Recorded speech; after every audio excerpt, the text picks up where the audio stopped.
Hello everyone, कैसे हैं सारे के सारे प्यारे बच्चे।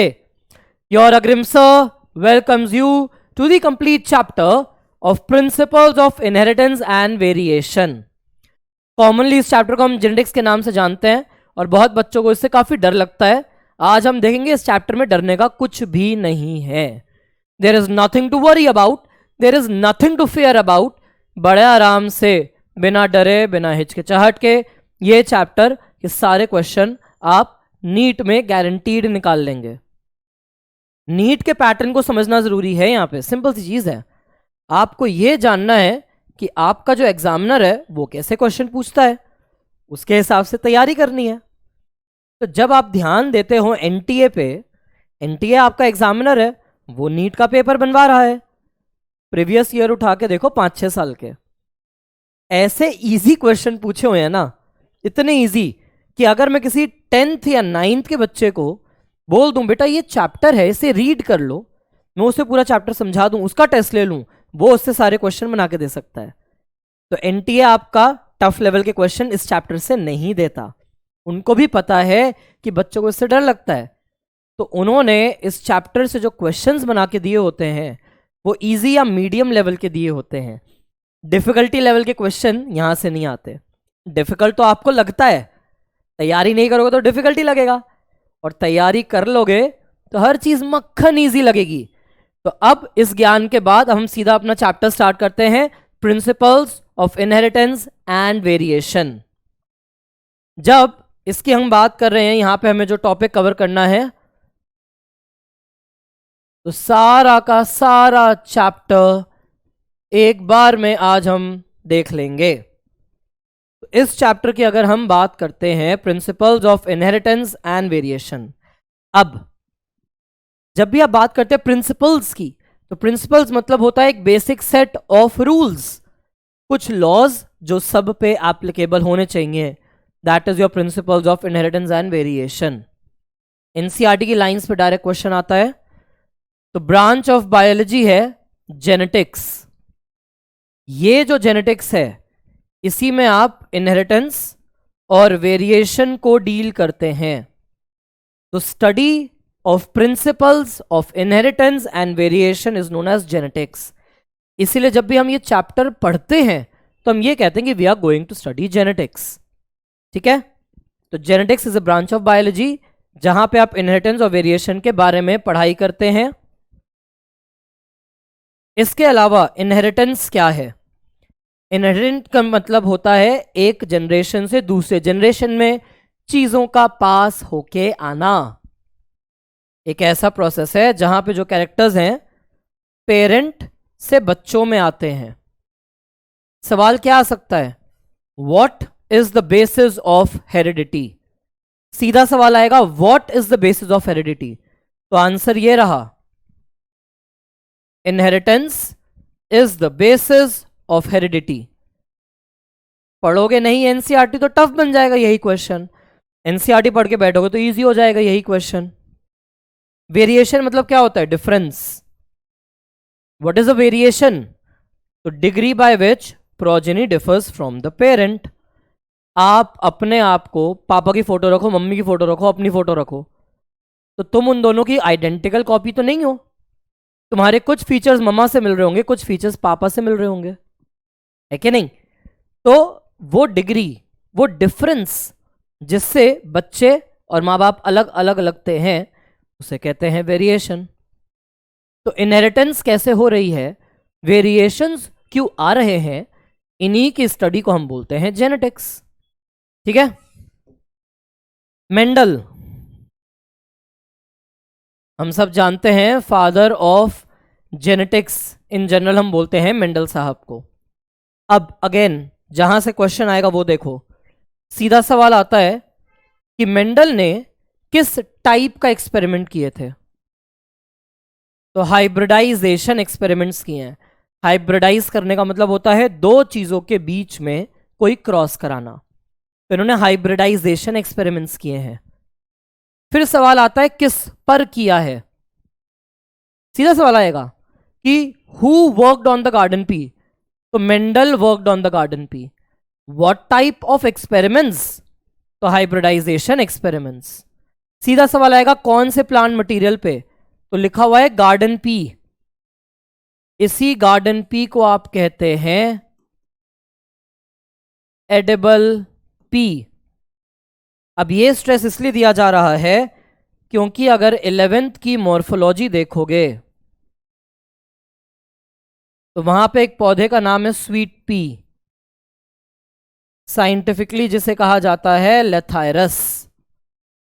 तो पी में स्वीट पी एक अलग प्लांट है, एडिबल पी या गार्डन पी अलग प्लांट है। बिल्कुल वैसे ही जैसे जब आप बोलते हो पोटैटो तो आलू एक अलग चीज है, और जब आप बोलते हो स्वीट पोटैटो तो उसका हिंदी में मतलब मीठा आलू नहीं होता। स्वीट पोटैटो शकरकंद को बोलते हैं, समझे? तो इसलिए ये चीज ध्यान रखनी है। डायरेक्ट सवाल आता है मेंडल ने कितने साल काम किया था, तो मेंडल ने 7 साल काम किया था। और फिर सवाल आता है कब से कब किया था, तो 1856 से 1863 किया था। क्या दिया था? लॉज ऑफ इनहेरिटेंस दिए थे। अब तुम ये देखो 1 2 3 4 5 6, मैं चाहूं तो जेनेटिक्स के चैप्टर में से 6 क्वेश्चन यहीं से बना के दे सकता हूं। यहीं से 6 क्वेश्चन बन गए। तो ध्यान देना क्या क्या इंपॉर्टेंट लाइंस हैं वो बताते जा रहा हूं, क्वेश्चन आ जाएंगे यहीं से। मेंडल ने क्या किया था? आर्टिफिशियल पॉलिनेशन कराया है। मेंडल ने क्रॉस पॉलिनेशन के एक्सपेरिमेंट्स कराए हैं। इन्होंने चूज किया कि मैं इन 2 प्लांट्स के बीच में चाहता हूं कि एक का पोलन ग्रेन दूसरे पे चला जाए, तो इसी को कहते हैं आर्टिफिशियल पॉलिनेशन या cross pollination. Cross pollination word हम लगाते हैं तो इसका मतलब होता है कि 2 डिफरेंट प्लांट, उनके गैमीट, उनके पोलन ग्रेन्स का स्टिग्मा से एक्सचेंज किया जाएगा। क्या यूज किया? तो true breeding P lines use करी है। जो ट्रू ब्रीडिंग पी लाइन, ये जो ट्रू ब्रीडिंग वर्ड लिखा है, ट्रू ब्रीडिंग का मतलब होता है होमोजाइगस। इन्हीं के लिए एक और वर्ड आता है प्योर लाइन। एनसीईआरटी पढ़ो, तुम्हारे सारे डाउट खुद ही क्लियर हो जाने हैं। कैसे? क्या लिखा है? तुमने सवाल मुझसे पूछा sir what is a true breeding plant, NCERT ने जवाब खुद दिया है, मेरे को जवाब देने की जरूरत ही नहीं पड़ेगी। A true breeding line is one that having undergone continuous self pollination.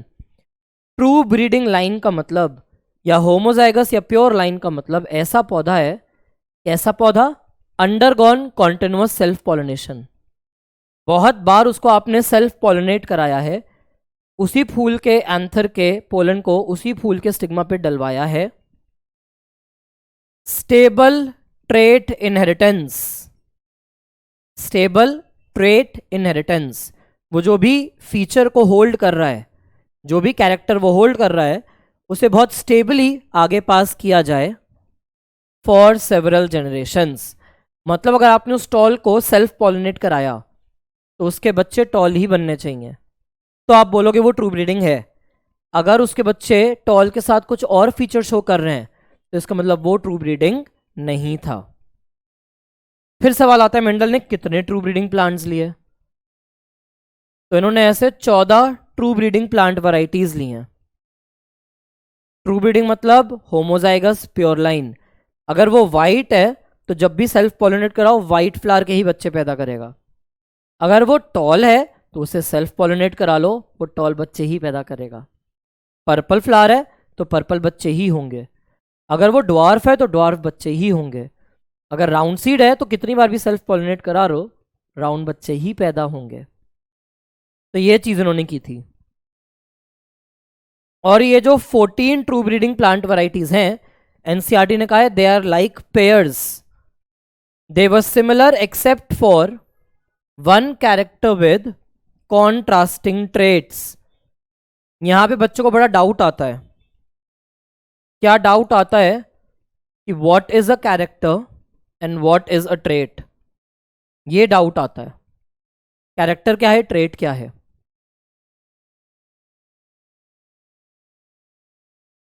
Character आप किसी भी फीचर को कहते हो, कोई भी फीचर कैरेक्टर हो सकता है। और कैरेक्टर के बहुत सारे वेरिएंट्स होते हैं, इनमें वेरिएशन एग्जिस्ट करता है। तो ट्रेट 1 हो सकता है, ट्रेट 2 हो सकता है। कॉमन केस में 2 ट्रेट होते हैं, 2 से ज्यादा भी एग्जिस्ट कर सकते हैं। तो character is just a feature. अब उस फीचर के जितने वेरिएशंस एग्जिस्ट करते हैं उनको आप कहते हो ट्रेट। आप स्टेम की हाइट जब बोलते हो तो स्टेम की हाइट उस प्लांट का एक फीचर है, तो स्टेम हाइट को आप बोलोगे क्या? Character. Stem height will be a character. और जब हम बात करते हैं कि इस कैरेक्टर के क्या क्या वेरिएशंस हैं, तो हम पढ़ेंगे कि या तो ये टॉल हो सकता है या फिर ये ड्वार्फ हो सकता है। तो ये एक ट्रेट है, ये इसी का दूसरा ट्रेट है। अगर पौधा ड्वार्फ है तो क्यों ड्वार्फ है? स्टेम की हाइट छोटी है। पौधा टॉल है तो क्यों टॉल है? स्टेम की हाइट लंबी है। तो दोनों ही स्टेम हाइट के 2 अलग अलग वेरिएशंस हैं। तो total 14 true breeding plant varieties हैं। दे वर सिमिलर हर रिस्पेक्ट में एक्सेप्ट फॉर 1 कैरेक्टर। एक ही कैरेक्टर के लिए वो अलग थे, और वो जो अलग थे उनको बोल दिया contrasting traits. Some of the contrasting traits selected were smooth or wrinkle seeds, yellow green seeds, inflated या constricted green या yellow pod, tall या dwarf plant।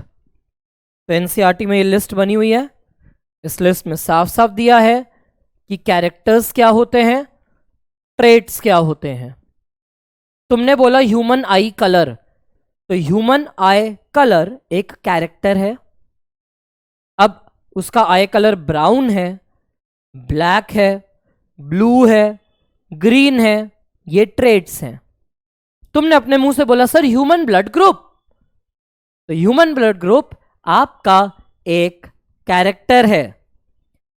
ए है, बी है, ए बी है, ओ है, ये ट्रेट्स हैं। ठीक है। तो स्टेम की हाइट, फ्लावर का कलर, फ्लावर की पोजीशन, पॉट का शेप, पॉट का कलर, सीड का शेप, सीड का कलर। तो ये सारे के सारे कैरेक्टर, वो सारे के सारे trait, and these are 7 pairs of contrasting traits. तो क्वेश्चन में क्या क्या आ सकता है? या तो लिखा होगा 14 ट्रू ब्रीडिंग प्लांट वैरायटीज, ये लिखा होगा, या लिखा होगा there are 7 pairs of contrasting traits. ठीक है। पहली चीज है inheritance of 1 gene. Inheritance of 1 gene,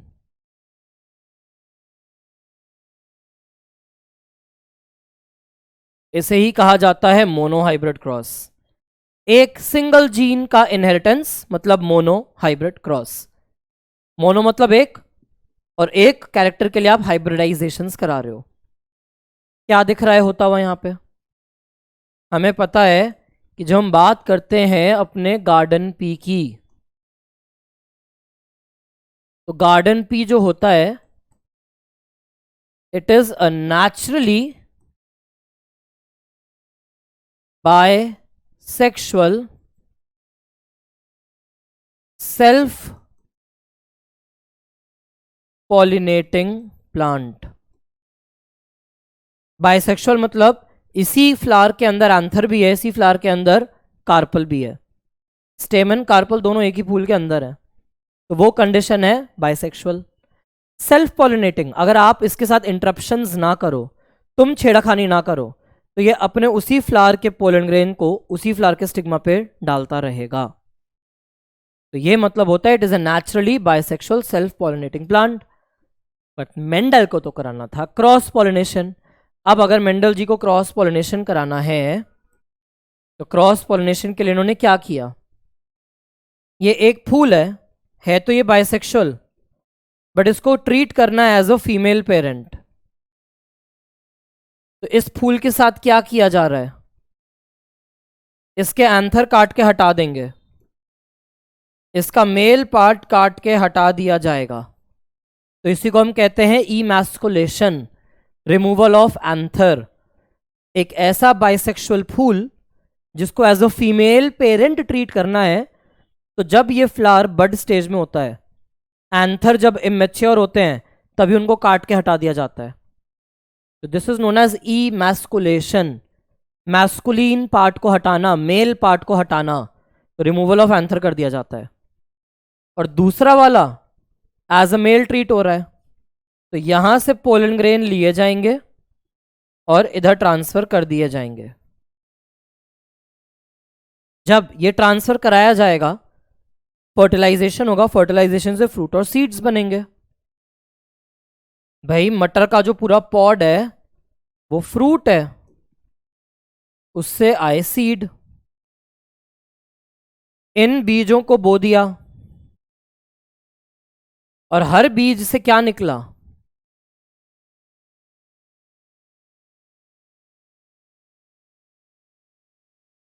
violet या पर्पल।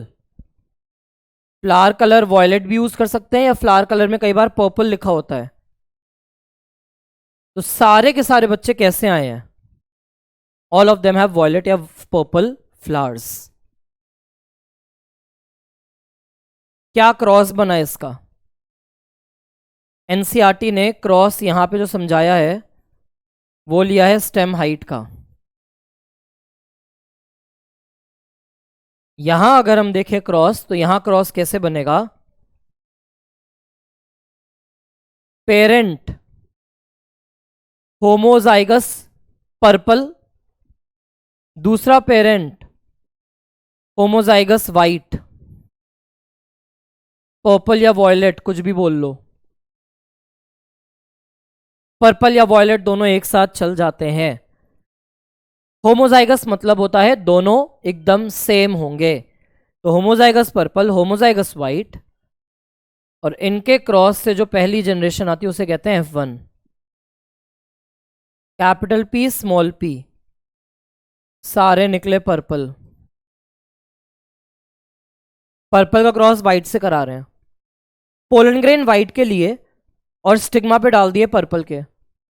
फर्टिलाइजेशन से सीड्स बने, इन सीड्स को वापस से सॉइल में बो दिया, तो हर एक बच्चा वापस से क्या बना? वॉयलेट। ये कहलाते हैं सारे F1, capital P small P.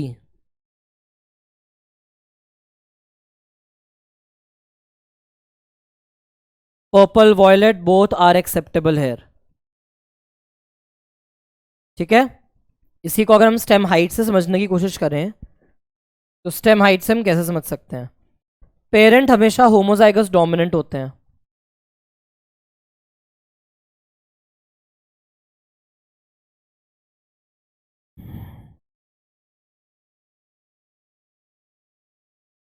तो ये है parent, capital T capital T.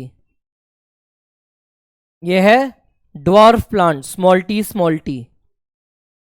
जब इनका क्रॉस कराया तो इससे मिला आपको F1 जनरेशन। F1 में क्या किया?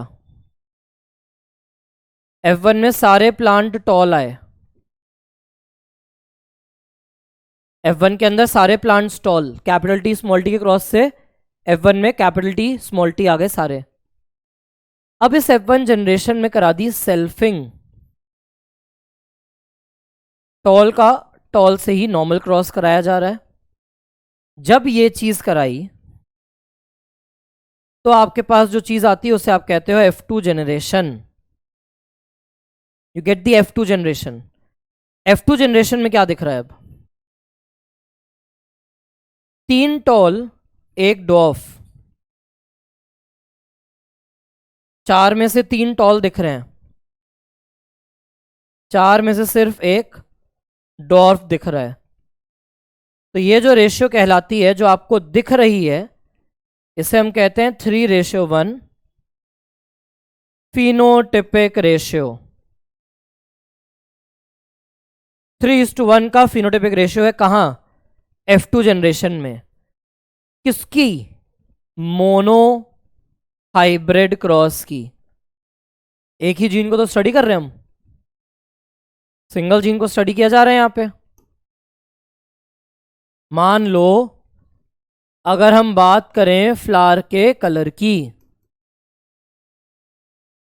तो parent capital T capital P small P था,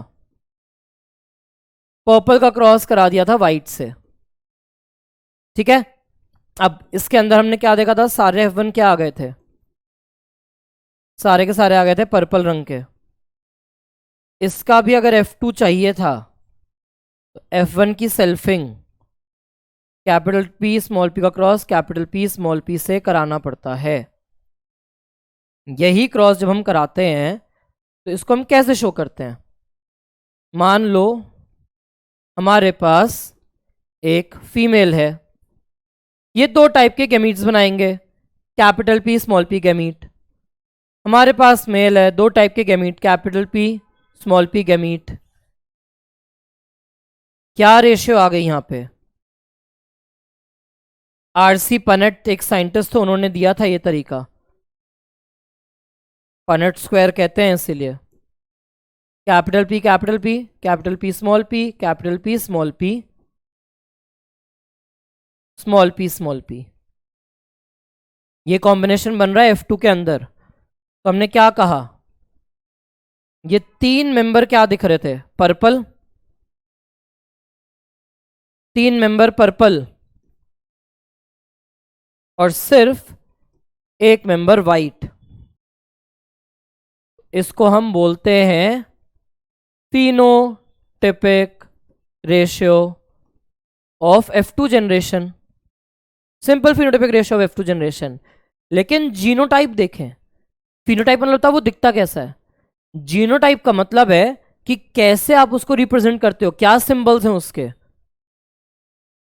तो अगर हम बात करें यहां पे जीनोटाइपिक रेशियो की ऑफ F2 जनरेशन, तो capital P 1/4, capital P small t 2 out of 4, small p 1 out of 4। तो 1:2:1 ये बन गई जीनोटाइपिक रेशियो, और जो दिखता है वो बन गया फिनोटाइपिक रेशियो। सेम चीज अगर मुझे स्टेम हाइट के लिए करनी हो,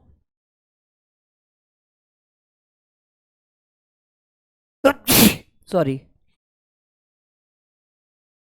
तो स्टेम हाइट के केस में हमने क्या कहा, एक पेरेंट 12, दूसरा ड्वार्फ।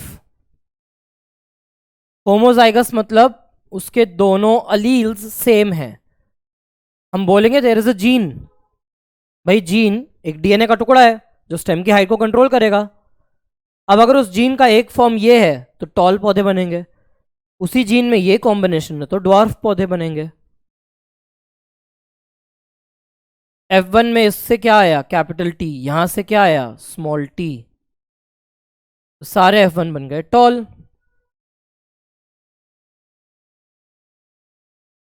जब ये स्पर्म या एग बनाएगा तो या तो स्मॉल टी गैमीट्स बनाएगा या कैपिटल टी गैमीट्स बनाएगा।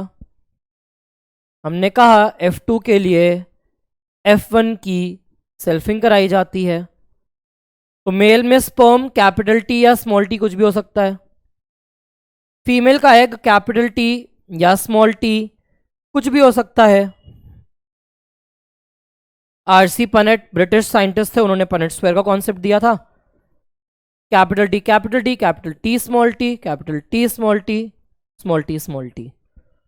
फिर से तुमने जो जीन्स का टाइप लिखा है, क्या कॉम्बिनेशन लिखा तुमने, वापस से अगर हम देखें F2 जीनोटिपिक रेशियो, तो capital T capital T capital T small T small T small T, तीन टाइप के जीनोटाइप्स लिखे हैं तुमने, 1/4, 2/4, 1/4, 1:2:1। ये टॉल, ये टॉल, ये टॉल, ये ड्वार्फ। तो अगर हम बात करें फिनोटिपिक रेशियो की, दिखता कैसा है, जीन्स का तो पता लग गया, दिखता कैसा है, तो भाई साफ साफ है, या तो टॉल दिखेगा या ड्वार्फ दिख रहा है। 3 आउट ऑफ 4, 1 आउट ऑफ 4, तो ये बन गया 3:1 रेशियो। तो कभी पूछे F2 जीनोटिपिक रेशियो तो 1:2:1 आंसर आता है। कभी भी पूछा जाए मोनोहाइब्रिड क्रॉस का F2 फिनोटिपिक रेशियो तो आंसर हमेशा 3:1 आता है। तो यही चीज मेंडल ने अपने एक्सपेरिमेंट से सबको समझाने की कोशिश करी। अब मेंडल ने यहां से क्या क्या ऑब्जर्वेशन दी?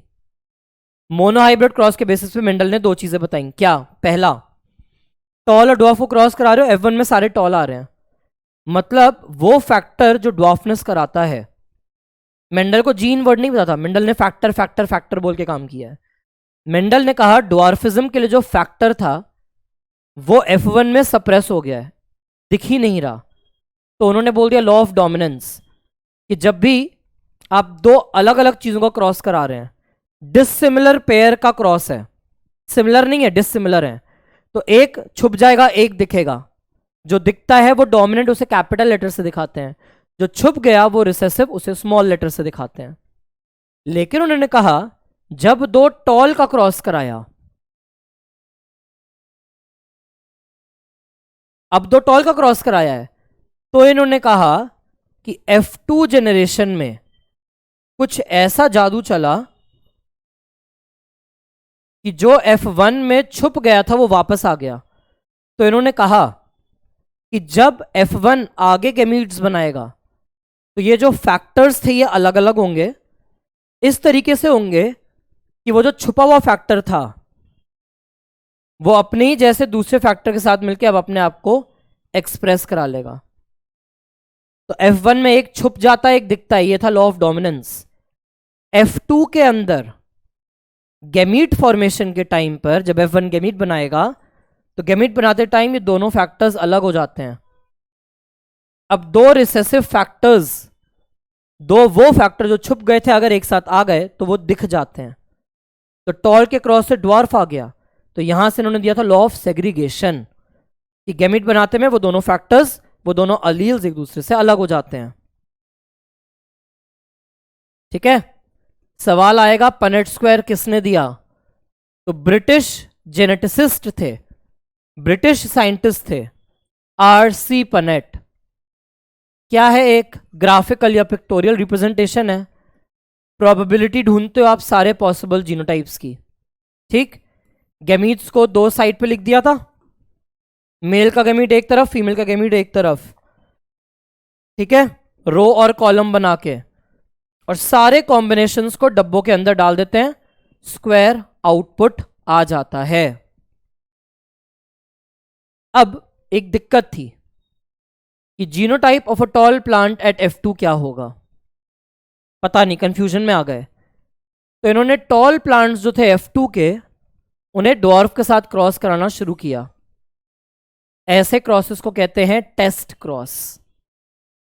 भाई ये केस है तुम्हारे पास, मेंडल को ये पता है ये प्योर लाइन है, होमोजाइगस, ये भी होमोजाइगस, इनका क्रॉस कराया F1 आया।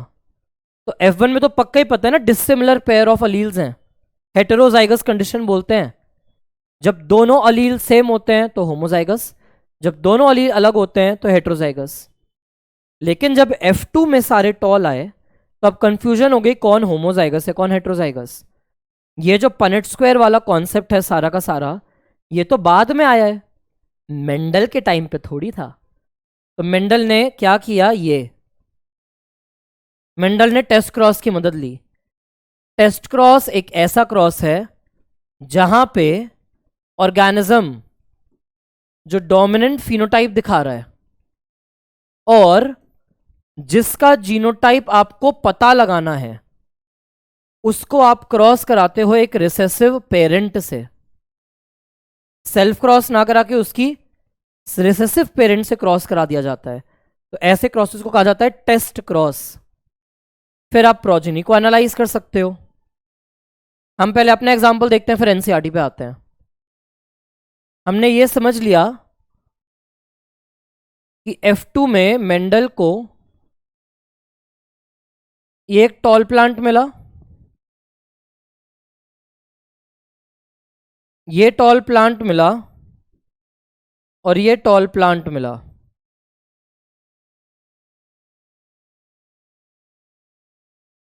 4 में से 3 टॉल निकले थे ना मेंडल के, और एक ड्वार्फ था।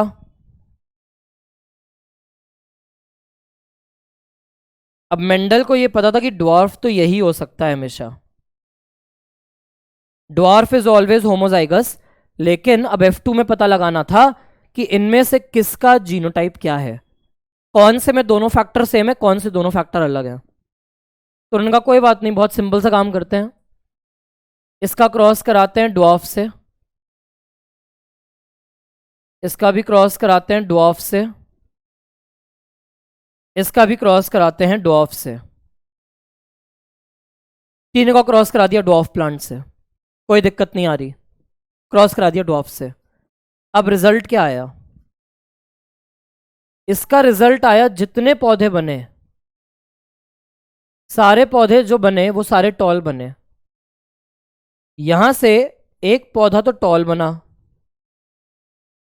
एक पौधा ड्वार्फ बना, इसके क्रॉस से एक पौधा टॉल बना, एक बच्चा ड्वार्फ बना, यहां से सारे बच्चे जो बने वो टॉल बने।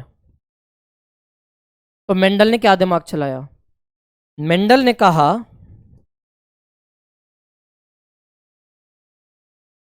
दो कंडीशंस पॉसिबल हैं, वो पौधा टॉल है, या तो ये वाला टॉल होगा या ये वाला टॉल होगा। टॉल के तो दो ही कंडीशन है, पता लगाना है यहां पे क्या है। अब इसने गैमीट बनाए कैपिटल टी, और क्रॉसेस किससे कराए हैं, ड्वार्फ से। ड्वार्फ स्मॉल टी ही होगा, तो इससे गैमीट आएगा स्मॉल टी। यहां से दो गैमीट बन रहे हैं, कैपिटल टी स्मॉल टी, यहां से गैमीट आया small T, capital T small T, capital T small T, सारे बच्चे tall, capital T small T small T small T, एक टॉल बच्चा एक ड्वार्फ बच्चा, 1:1 का रेशियो। एक टॉल पौधा है, तुम्हें इसका जीनोटाइप पता लगाना है कि दोनों में से क्या है। तो मेंडल ने कहा कि हम इन टॉल को ड्वार्फ से क्रॉस कराते हैं। दो ही रिजल्ट पॉसिबल है ना, या तो सारे बच्चे टॉल बनेंगे या सारे बच्चे टॉल और ड्वार्फ में इक्वली डिस्ट्रीब्यूट हो जाएंगे। तो पहले वाले पौधे का टेस्ट क्रॉस रिजल्ट क्या आया, ऑल टॉल। तो मेंडल को पता चल गया कि ये वाला कैपिटल टी होगा, तभी तो रिजल्ट ये आएगा सारे टॉल बच्चे।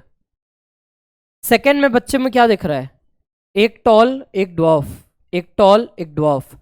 तो उन्होंने कहा ये कैपिटल टी स्मॉल टी है, ये भी कैपिटल टी स्मॉल टी है। तो इस तरीके से मेंडल ने टेस्ट क्रॉस कराए। जब भी आप एक अननोन डोमिनेंट फिनोटाइप वाले पौधे को रिसेसिव पौधे से क्रॉस कराते हैं तो यह कहलाता है टेस्ट क्रॉस। और दो ही रिजल्ट पॉसिबल होते हैं हमेशा, या तो सारे बच्चे डोमिनेंट होंगे या 1:1 के रेशियो में टॉल और ड्वार्फनेस आएगी। तो जो रिजल्ट टेस्ट क्रॉस से देता है उससे आपको पता चल जाता है कि आपका टॉल ऐसा वाला है या आपका टॉल ऐसा वाला। सेम चीज एनसीईआरटी ने क्या दिया, एनसीईआरटी ने कहा कि ये आपके पास एक फ्लावर है, डोमिनेंट फिनोटाइप दिखा रहा है, वॉयलेट दिख रहा है तुम्हें ये। अब एनसीईआरटी ने कहा था डोमिनेंट के लिए कैपिटल लेटर लेंगे, रिसेसिव के लिए स्मॉल। यहां एनसीईआरटी ने खुद उल्टा कर दिया है, यहां एनसीईआरटी ने रिसेसिव के लिए ले लिया है लेटर, टॉल्क से लेटर नहीं उठाया है, रिसेसिव का लेटर उठा लिया है, कोई बात नहीं। वॉयलेट ये दिख रहा है। अब इन्होंने कहा इसे क्रॉस कराते हैं एक होमोजाइगस रिसेसिव से, स्मॉल डब्ल्यू से। अब क्रॉस का रिजल्ट आया सारे फ्लावर वॉयलेट, तो मतलब क्या है, सब डोमिनेंट है। तो क्या इंटरप्रिटेशन आया कि वो जो अननोन फ्लावर था होमोजाइगस डोमिनेंट होना चाहिए। अगर तुमने एक वॉयलेट फ्लावर वाले पी प्लांट को होमोजाइगस वाइट से क्रॉस कराया, आधे बच्चों के वॉयलेट फ्लावर हैं, आधे बच्चों के वाइट फ्लावर हैं, 1:1 का रेशियो, तो जो अननोन फ्लावर था वो हेटेरोजाइगस है। इसी को हम कहते हैं टेस्ट क्रॉस। ठीक है, तो इस तरीके से मेंडल ने अपना law of dominance, law of segregation वगैरह दिए थे।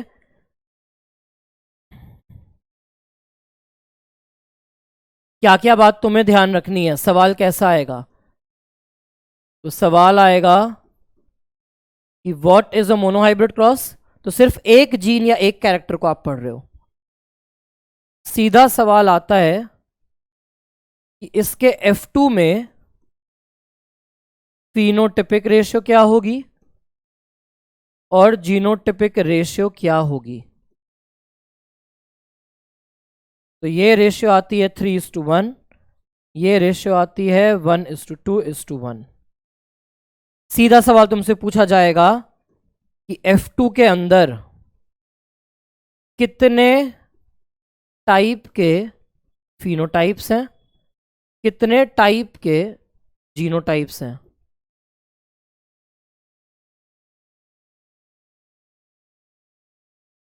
तो या तो वो टॉल होगा या वो ड्वार्फ होगा।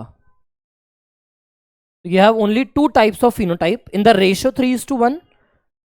और या तो वो होमोजाइगस डोमिनेंट होगा या हेटेरोजाइगस डोमिनेंट या होमोजाइगस रिसेसिव।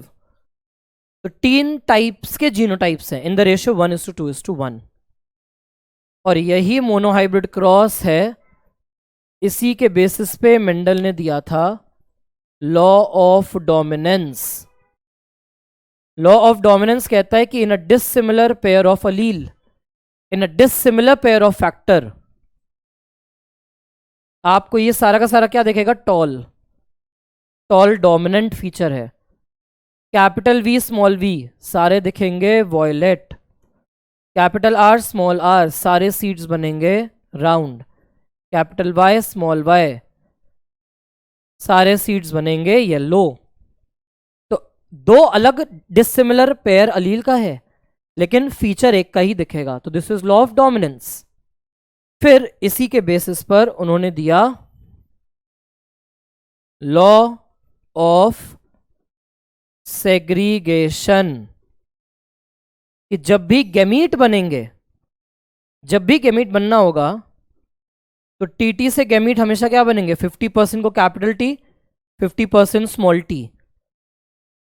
एक ही गैमीट के अंदर दोनों फॉर्म्स एग्जिस्ट नहीं करेंगे। अगर तुम्हारा गैमीट है कैपिटल आर स्मॉल आर से गैमीट बनाना है तो 50% में कैपिटल आर, 50% में स्मॉल आर जाएगा। तो इस तरीके से अलग अलग गैमीट में अलग अलग चीजें पास होती जाएंगी। ठीक है, in a dissimilar pair of allele gamete will have either of the 2 allele, दोनों में से एक मेंबर पक्का प्रेजेंट होगा। तो ये सारा काम किया था मेंडल ने on the basis of monohybrid cross. फिर मेंडल ने कहा था कि कभी भी इंटरमीडिएट्स नहीं बनेंगे। मेंडल सेट कि F1 जनरेशन दोनों में से एक पेरेंट को रिजेंबल करता है बिना किसी मिक्सिंग के पूर्ण रूप से। तो आपके पास एक्सेप्शंस आए। तो this is one of the exception to law of dominance. Law of dominance का एक्सेप्शन है। क्यों एक्सेप्शन है? होमोजाइगस रेड फ्लावर्स हैं। एनसीईआरटी में आता है कि ये काम किस पे किया गया है, तो अब गार्डन पी पे काम नहीं है, स्नैपड्रैगन पे काम है जिसे डॉग फ्लावर कहते हैं। Snapdragon is known as dog flower. Antirrhinum इसका साइंटिफिक नेम दिया हुआ है। तो अब इसके अंदर आपको एक पौधा दिखता है रेड फ्लावर वाला, होमोजाइगस है। व्हाइट वाला होमोजाइगस है। गैमीट बने सारे कैपिटल आर, सारे स्मॉल आर।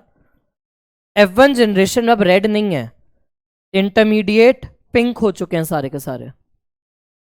फिर इन पिंक में कैपिटल आर स्मॉल आर था, तो ये मेल और ये फीमेल। फीमेल में 2 टाइप के एग बने, मेल में 2 टाइप के स्पर्म बने। पनेट स्क्वायर में क्या रिजल्ट आया, एक red, 2 pink, 1 white.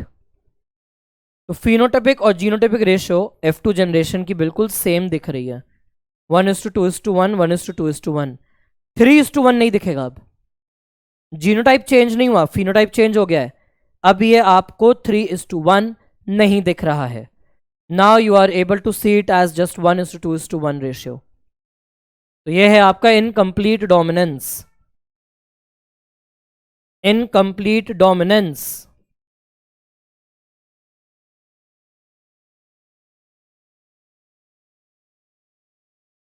F1 resembles a intermediate, एक मिक्सचर दे दिया है, एक इंटरमीडिएट फिनोटाइप बना के दिया है। फिर एक कॉन्सेप्ट आता है कोडोमिनेंस का,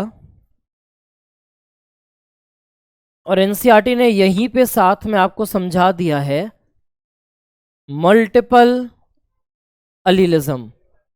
इसी के साथ दोनों चीजें एनसीईआरटी ने एक्सप्लेन की हैं, कोडोमिनेंस भी, मल्टीपल अलीलिज्म भी। क्यों है ये चीज यहां पे? जब हम नॉर्मल केस की बात करते हैं, जब भी हम नॉर्मल केस की बात करते हैं, तो in the normal case one gene has to alleles. ये हमारा नॉर्मल केस होता है कि एक जीन के 2 अलील पाए जाएंगे। लेकिन कभी कभी एक जीन के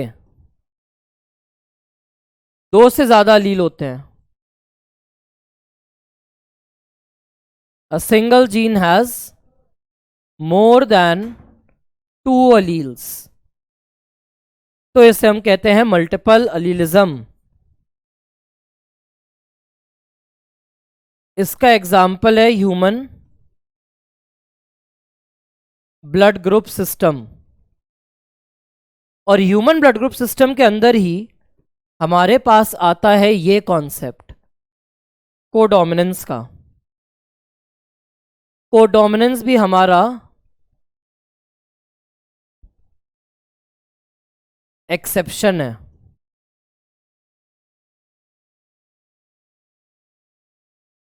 to law of dominance. Codominance की जब हम बात करते हैं ना,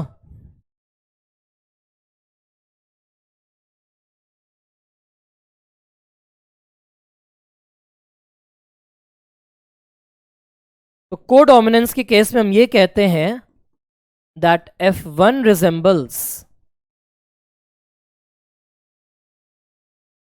बोथ पेरेंट्स। मेंडल ने क्या कहा था?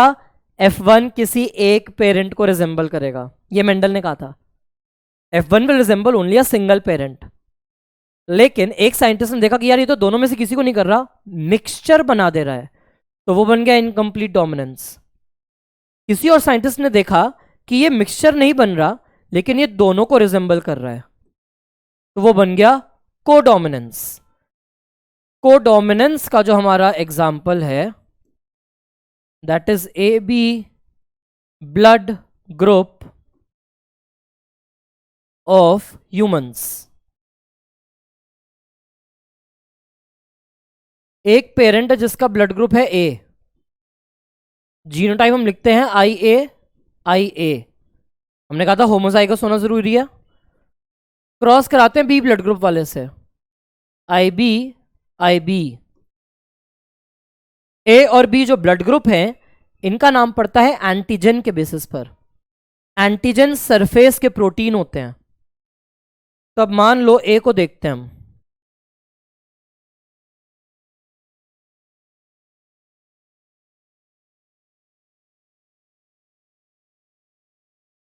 A वाला जो है इसके सरफेस पे इस टाइप का एंटीजन लगा हुआ है, और B वाले के सरफेस पे इस टाइप का एंटीजन लगा हुआ है। ये दो अलग अलग टाइप के सरफेस प्रोटीन्स हैं, तो एक से A हो गया, एक से B हो गया। करा दिया इनका क्रॉस कराया। F1 के पास क्या आएगा? IA। F1 के पास आएगा यहां से IB। अब आप एक्सपेक्ट करोगे या तो A बने या B बने, या कोई मिक्सचर बना दे थर्ड टाइप का। बट इनको तो कुछ और ही मिल गया। इन्होंने देखा कि ये मेंबर जो है इसके सरफेस पर बी एंटीजन भी है और इसके सरफेस पर ए एंटीजन भी है, दोनों चीज दिखा रहा है ये।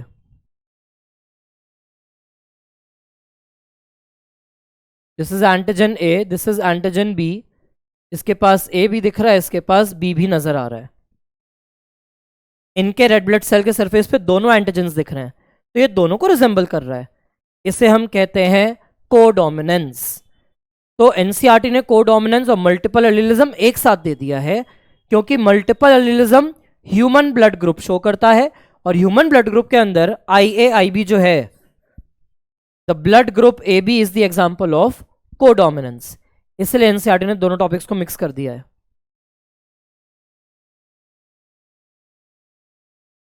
पेरेंट 1 पेरेंट 2 दोनों से IA आ गया, तो ऑफस्प्रिंग का ब्लड ग्रुप हो गया A।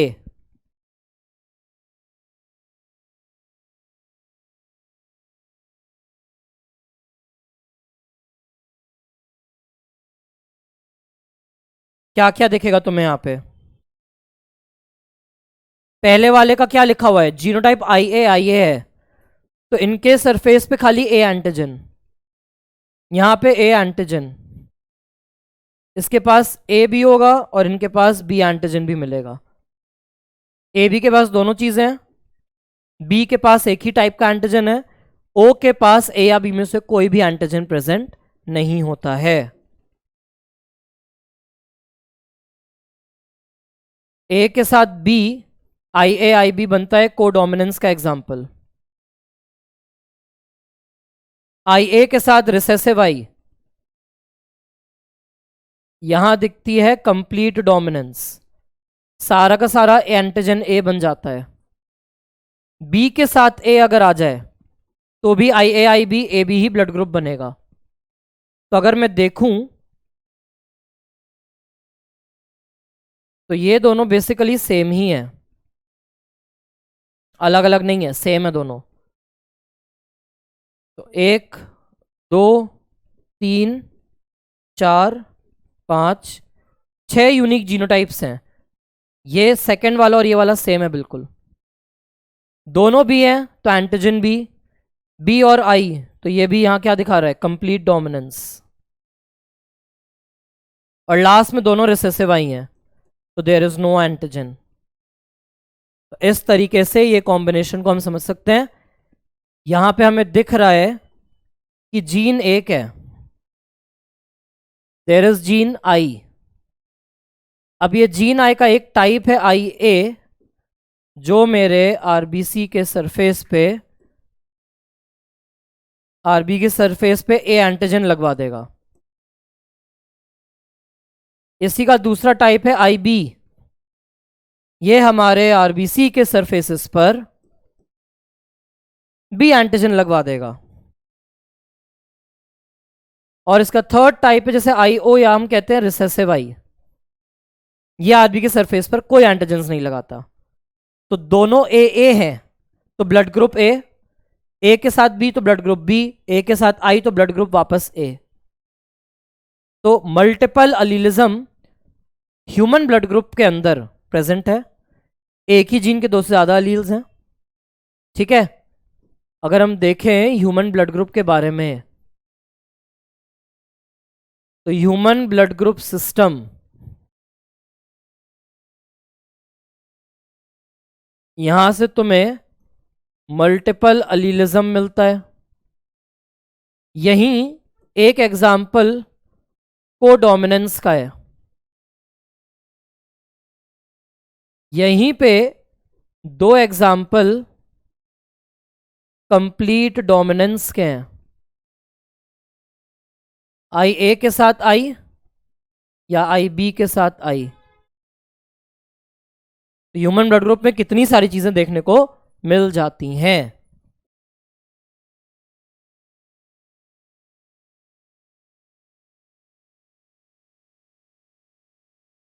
फिर एक कॉन्सेप्ट है जिसे कहा जाता है प्लियोट्रॉपी। प्लियोट्रॉपी की जब हम बात करते हैं तो प्लियोट्रॉपी के अंदर एक जीन है, इसके दो ही अलील्स, मल्टीपल अलीलिज्म नहीं है, एक जीन के दो ही अलील्स हैं, but it controls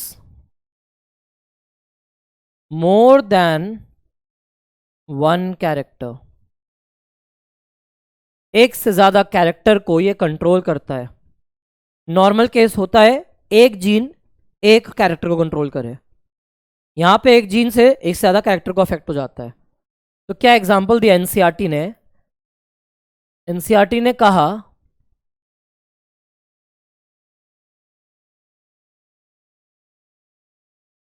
capital B का क्रॉस स्मॉल बी से, राउंड सीड है, रिंकल्ड सीड है, राउंड सीड का क्रॉस रिंकल्ड सीड से कराया। इन राउंड सीड के पास जो स्टार्च के ग्रेन्स थे वो काफी बड़े थे। तुम भी ये चीज स्कूल की लैब में कर सकते हो। तुम मटर लो, मटर के बहुत थिन स्लाइसेस करो, बहुत थिन स्लाइसेस, उन थिन स्लाइसेस को आयोडीन से स्टेन करो, हल्का सा पानी से धो लो, फिर माइक्रोस्कोप में लगाओ, स्टार्च के ग्रैन्यूल नजर आ जाएंगे। आलू के छिलके, आलू के साथ भी कर सकते हैं, स्टार्च के ग्रैन्यूल साफ नजर आते हैं। इनके स्टार्च के ग्रेन्स काफी बड़े थे और यहां पे स्टार्च का ग्रेन काफी छोटा।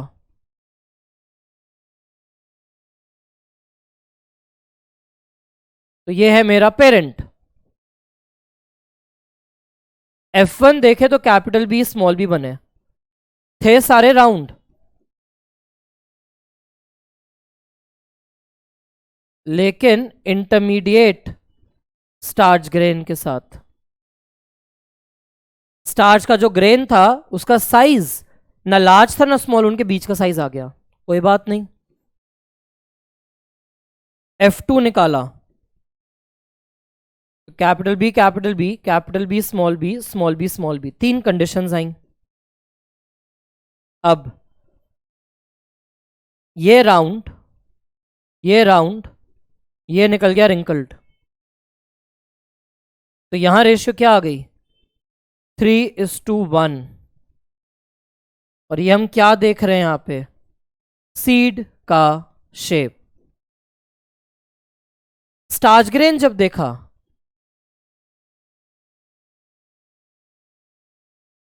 स्टार्च ग्रेन के साइज देखे तो कैपिटल बी ने लार्ज साइज बनाया, इसने इंटरमीडिएट और इन्होंने स्मॉल, तो रेशियो हो गई 1:2, 2:1। अब यही एक जीन है बी जीन, इसके दो अलील्स हैं कैपिटल बी स्मॉल बी। अब इसी से सीड का शेप भी कंट्रोल हो रहा है, स्टार्च ग्रेन साइज भी कंट्रोल हो रहा है। तो वन जीन कंट्रोल्स मोर देन वन कैरेक्टर, उसको हम बोलते हैं प्लियोट्रॉपी। और एक चीज आप क्या देख रहे हो कि सीड शेप के लिए तो ये जीन क्या दिखा रही है तुम्हें? Complete dominance. और स्टार्च ग्रेन साइज के लिए यही जीन आपको दिखा रही है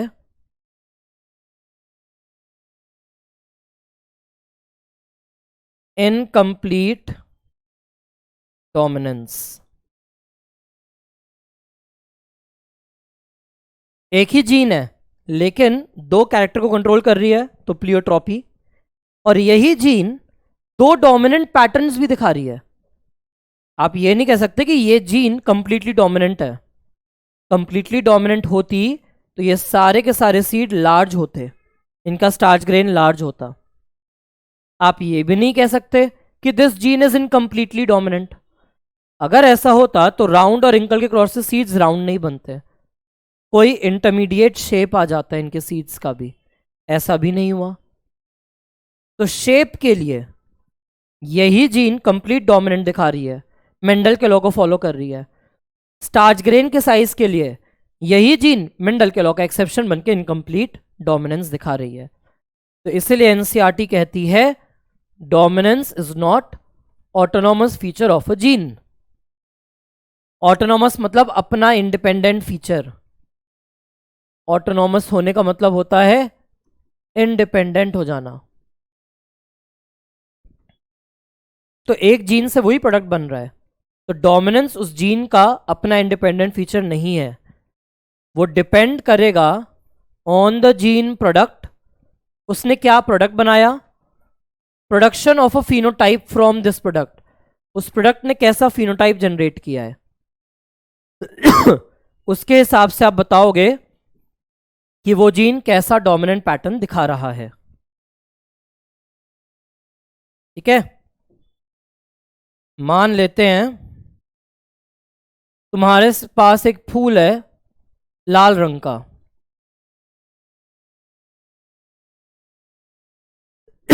तुम्हारे पास एक फूल है वाइट रंग का।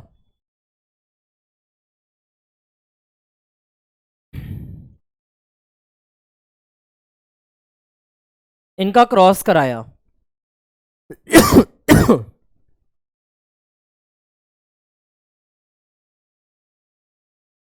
क्रॉस करा के जीनोटाइप तो यही रहेगा, लेकिन अगर तुम्हारा फूल जो बना है सारे के सारे फूल लाल रंग के बने हैं, या एक केस हो सकता है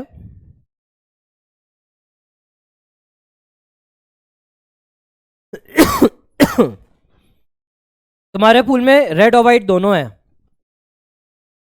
और तीसरा कंडीशन पिंक फ्लावर बना दिया इसने।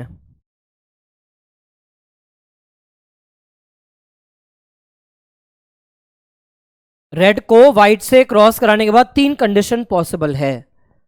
मेरे प्लांट के फ्लावर ने सारे रेड दिए हैं, तो मैं बोलूंगा मेरे केस में तो कंप्लीट डोमिनेंस है।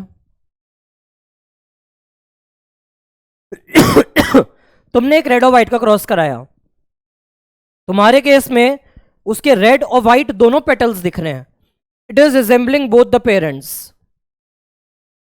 तो तुम बोल सकते हो ये को डोमिनेंस है। अगर ना तो ये रेड है ना तो ये व्हाइट है, ये इनका इंटरमीडिएट पिंक बन गया है, तो तुम बोल सकते हो कि ये इनकम्प्लीट डोमिनेंस है। तो डोमिनेंस जीन की अपनी प्रॉपर्टी नहीं है, वो क्या प्रोडक्ट बनाता है और प्रोडक्ट आपस में कैसा फिनोटाइप बनाते हैं उससे डिसाइड होगा कि डोमिनेंस पैटर्न क्या कहलाएगा। फिर मेंडल की जिज्ञासा शांत नहीं हुई, तो मेंडल ने कहा कि आ जाइए, चलिए हम पढ़ते हैं दो जीन्स को एक साथ।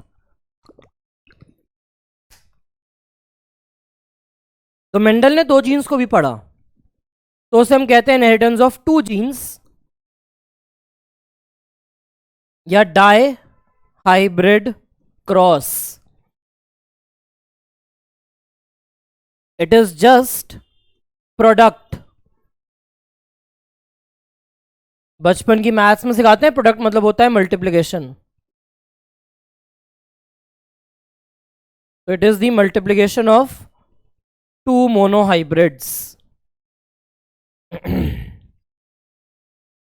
डाई हाइब्रिड क्रॉस में फिनोटाइप राउंड के साथ येलो, रिंकल्ड के साथ येलो, राउंड के साथ ग्रीन और रिंकल्ड के साथ ग्रीन आती है। क्या लिख के दिया है, ये 9331 जो रेशियो आती है ये कैसे आ सकती है? इट इज डेरिवेशन ऑफ इस 3:1 को मल्टीप्लाई कर दिया इस 3:1 से, 3:1 को मल्टीप्लाई कर देते हैं 3:1 से, तो आंसर आ जाता है 9331। एकदम सिंपल से देखो इसको भी, डाई हाइब्रिड में इन्होंने दो कैरेक्टर लिए, सीड का शेप और सीड का कलर, दो फीचर को इन्होंने एक साथ कंसिडर किया है, shape as well as colour. अब सिंपल है, हमें क्या देखना है यहां पे, पेरेंट क्या होगा, एक पेरेंट राउंड है विद येलो सीड्स, दूसरे पेरेंट के पास रिसेसिव फीचर है, रिंकल्ड है और ग्रीन कलर के सीड्स हैं। हमें पता है इसका F1 हमेशा क्या आएगा, जब ये गैमीट बनाता तो कैपिटल R और कैपिटल Y दोनों जाएंगे गैमीट के पास, गैमीट में दोनों चीज आएंगी। हमने क्या कहा था कि डिसिमिलर पेयर ऑफ अलील में से एक एक कॉपी जरूर जाती है। तो आर आर में से एक आर जाएगा, वाई में से एक वाई जाएगा। इसका gamete small R small Y, और जब ये फ्यूज करेंगे तो F1 में कैपिटल आर स्मॉल आर आ गए, कैपिटल वाई स्मॉल वाई आ गए, सारे के सारे राउंड के साथ येलो दिखेंगे।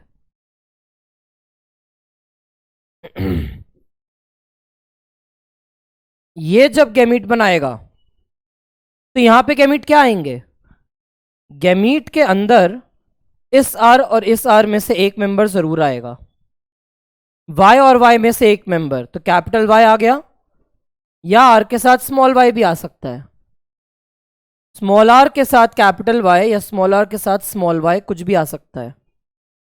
तो ये है हमारे gametes, these are the gametes. अब हमें अगर F2 चाहिए तो F2 में सिंपल क्या है, मोनोहाइब्रिड में क्या आता,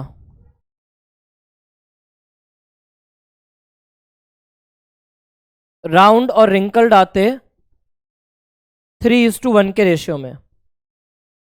मैंने कहा F2 के लिए तुम्हें इसे मल्टीप्लाई कर देना है किससे, येलो और ग्रीन के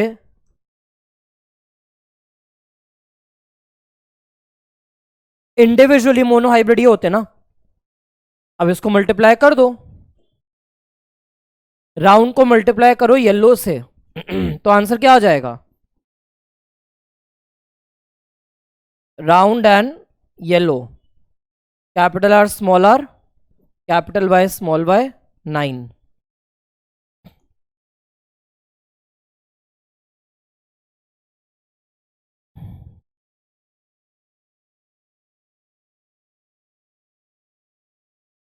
जीनोटाइप बाद में देखेंगे। राउंड और येलो होगा 9।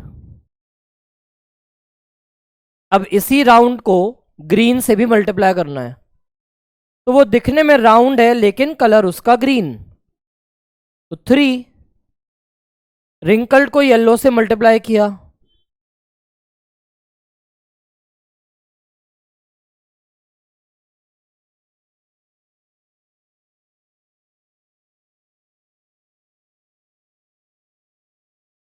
और लास्ट में रिंकल को ग्रीन से मल्टीप्लाई किया।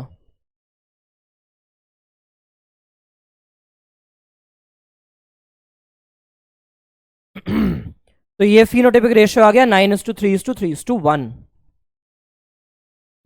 F1 में ये जो मेंबर थे इनके ये 4 गैमीट बनेंगे, मेल में भी 4 फीमेल में भी 4, इनको आप क्रॉस कराओगे।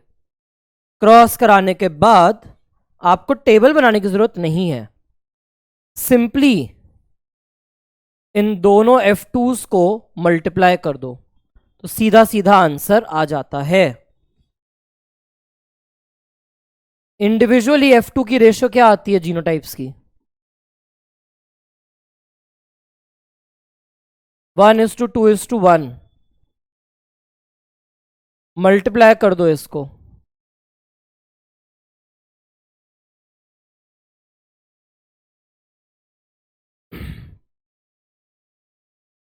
अपने आप जो आंसर आएगा वो बन जाएगा तुम्हारा F2 का जीनोटाइपिक रेशियो। यहां हम क्या देख रहे हैं, फिनोटाइपिक रेशियो। कैसे मल्टीप्लाई करना है, तो R को पहले उन तीनों के साथ लिख दो, तो आर आर बड़ा वाई, कैपिटल के साथ कैपिटल वाई स्मॉल वाई, इसके साथ स्मॉल वाई, मल्टीप्लाई करो, 1 1 ज़ 1, 1 2 ज़ 2, 1 1 ज़ 1। फिर इसके लिए इसको तीनों के साथ लिख दो, capital Y capital Y, capital Y small Y, फिर मल्टीप्लाई कर दो, तो 2 1 ज़ 2, 2 2 ज़ 4, 2 1 ज़ 2। इसको तीनों से लिख दो, मल्टीप्लाई कर दो,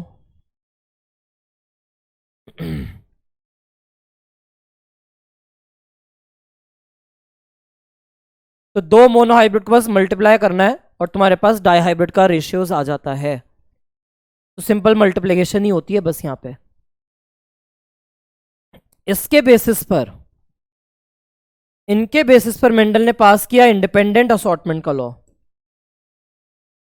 इंडिपेंडेंट असॉर्टमेंट का लॉ इस तरीके से आया कि आपने क्रॉस कराया राउंड येलो का रिंकल्ड ग्रीन के साथ, F1 के सारे बच्चे आए राउंड येलो, लेकिन जब इस राउंड येलो की सेल्फिंग कराई, जब राउंड येलो की सेल्फिंग कराई तो F2 में राउंड येलो के साथ साथ राउंड ग्रीन भी आया, रिंकल ग्रीन के अलावा रिंकल्ड येलो भी आया। तो ये दो न्यू कॉम्बिनेशंस बने हैं। नए कॉम्बिनेशन को कहा जाता है रिकॉम्बिनेंट। ये अपने एक पेरेंट जैसा है,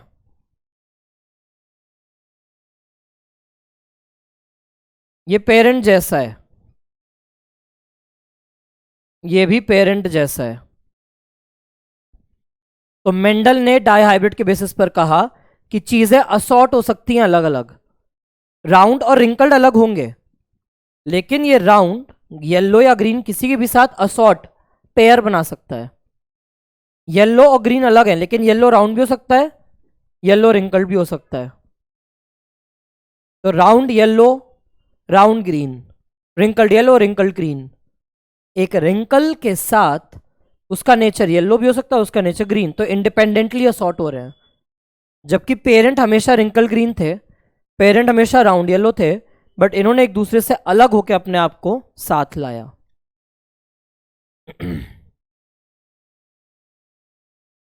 गैमीट बनाने के टाइम पे कैपिटल आर स्मॉल आर अलग हो रहे हैं। गैमीट के पास या तो कैपिटल आर है या गैमीट के पास स्मॉल आर। ये लॉ ऑफ सेग्रीगेशन है। Capital Y small Y is a dissimilar of pair of allele जो गैमीट फॉर्मेशन के टाइम पे अलग होने जरूरी हैं। तो capital Y small Y, capital Y small Y. Gamete में से एक अलील हर एक पेयर का आना कंपलसरी है। अगर तुम यहां से गैमीट बना दोगे ना, ये capital R small R capital Y small Y, अगर तुम ये बना दोगे तो ये तो गलत गैमीट्स हैं सारे। इन दोनों में से तुमने वाई गायब कर दिया, इन दोनों में से तुमने आर गायब कर दिया, तो ये केस नहीं होता है। केस ये होते हैं हर एक पेयर का एक मेंबर गैमीट में पक्का प्रेजेंट होगा रिप्रेजेंटेशन के लिए। तो दोनों में से एक आर, दोनों में से एक वाई कब पक्का होगा, तो 4 कॉम्बिनेशन। और F2 निकालने का सिंपल शॉर्टकट है मोनोहाइब्रिड का F2, मोनोहाइब्रिड का F2 मल्टीप्लाई कर दो। मोनोहाइब्रिड का जीनोटाइप, मोनोहाइब्रिड का जीनोटाइप लिख के मल्टीप्लाई कर दिया, तो यहां पे जीनोटाइपिक रेशियो आ गई। फिर आया क्रोमोसोमल थ्योरी ऑफ इनहेरिटेंस। अभी तक तो सब मेंडल की बात कर रहे थे, फैक्टर फैक्टर फैक्टर, फैक्टर को ही बोल दिया जीन। लेकिन एक साइंटिस्ट ऐसे आए जिन्होंने कहा कि क्रोमोसोम्स कंट्रोल कर रहे हैं इनहेरिटेंस को। तो उन्होंने ऐसा क्यों कहा? क्योंकि उनको कुछ दिखा होगा। एनसीईआरटी 1900 में 3 साइंटिस्ट थे, Hugo de Vries, Carl Correns and Erich von Tschermak, अलग अलग रीडिस्कवर्ड मेंडल्स रिजल्ट। मेंडल ने 1863 में अपना काम पूरा किया था। मेंडल ने 1865 में उसको प्रेजेंट करके 1866 तक अपने काम को पब्लिश किया था, लेकिन मेंडल की मौत हो गई। लोगों ने उनके काम की ज्यादा सराहना नहीं करी, नहीं समझ पाए लोग मेंडल के काम को, क्योंकि एक मैथमेटिशियन थे, उन्होंने इतना सारा मैथमेटिक्स घुसा दिया बायो के अंदर, भेजा फ्राई हो गया उनके कंटेम्प्रेरी बायोलॉजिस्ट का। तो उनके बायोलॉजिस्ट ने, साथ वालों ने कहा भाई क्या काम किया है, रख दे, कोई काम का नहीं है तेरा काम, सब ऐसे ही फालतू है। इन 3 साइंटिस्ट ने 1900s में मेंडल के कम से कम डेथ के 16 साल बाद इन्होंने भी जब सेम काम किया, तो इन्होंने बताया कि हम जो काम देख रहे हैं वो एक साइंटिस्ट 16 साल पहले ही बता के मर चुके हैं। तो मेंडल के मरने के 16 साल बाद वापस से चीजें डिस्कवर हुई। जब मेंडल मर चुके थे, बाद में इन्होंने काम स्टार्ट किया, तब जाके माइक्रोस्कोपी एडवांस हुई, लोगों ने सेल डिवीजन को पढ़ा, क्रोमोसोम्स क्या होते हैं ये पढ़ा। तो 1902 में सटन और बोवरी ने ये देखा कि क्रोमोसोम्स का बिहेवियर बिल्कुल वैसे ही है जैसे जीन्स का बिहेवियर होता है। तो उन्होंने क्रोमोसोम की मूवमेंट से मेंडल के लॉज को समझाया। यहां पे हम ध्यान दे सकते हैं इस चीज को, बहुत ध्यान देना। मान लो इस पे कैपिटल आर है, इस पे स्मॉल आर, यहां कैपिटल वाई, यहां स्मॉल वाई। ठीक है। जब मियोसिस 1 हुई, मियोसिस 1 के बाद मियोसिस 2 हुई, तो मेरे येलो पे क्या थे? आर प्रेजेंट है, इस पे छोटा आर, इस पे कैपिटल वाई, इस पे स्मॉल वाई। अब इन्होंने एक कंडीशन क्या दिखाई है? कैपिटल आर के साथ कैपिटल वाई, और यहां दिखाया है स्मॉल आर के साथ स्मॉल वाई। तो capital R, capital Y, capital R, capital Y, small R, small Y, small R, small Y. एक तो ये कंडीशन हो सकती है। मियोसिस 1 ऑफ एनाफेज 1 पे दूसरी कंडीशन क्या हो सकती है मेरी? अनदर कंडीशन, ये येलो और ये ऑरेंज, लेकिन अब साथ में ग्रीन और रेड की पोजीशन अलग हो सकती है। ग्रीन इधर आ जाए और रेड इधर आ जाए,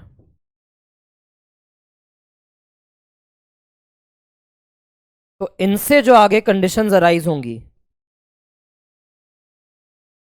इस पे कैपिटल आर स्मॉल आर था, इस पे अब स्मॉल वाई और इस पे कैपिटल वाई, तो यहां से कॉम्बिनेशन ये वाले आ सकते हैं। भाई दिस इज पॉसिबिलिटी नंबर 1 और ये अरेंजमेंट इज पॉसिबिलिटी नंबर 2। तो कैपिटल आर के साथ कैपिटल वाई, कैपिटल आर के साथ स्मॉल वाई आ सकता है, स्मॉल आर के साथ कैपिटल वाई, स्मॉल आर के साथ स्मॉल वाई भी आ सकता है। तो इन्होंने कहा था जैसे जैसे क्रोमोसोम बिहेव करेंगे उसके हिसाब से जीन्स का बिहेवियर चेंज हो जाएगा। तो क्रोमोसोमल थ्योरी ऑफ इनहेरिटेंस का बस ये मतलब है कि जैसे फैक्टर्स कंट्रोल कर रहे हैं इनहेरिटेंस को, जीन्स कंट्रोल कर रहे हैं इनहेरिटेंस को, बिल्कुल वैसे ही ये सब भी कर सकते हैं।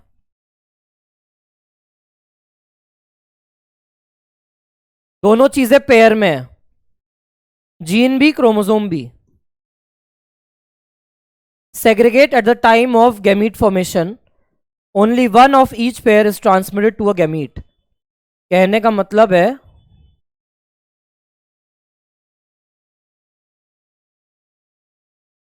कि दोनों ही लॉ ऑफ सेग्रीगेशन दिखा रहे हैं।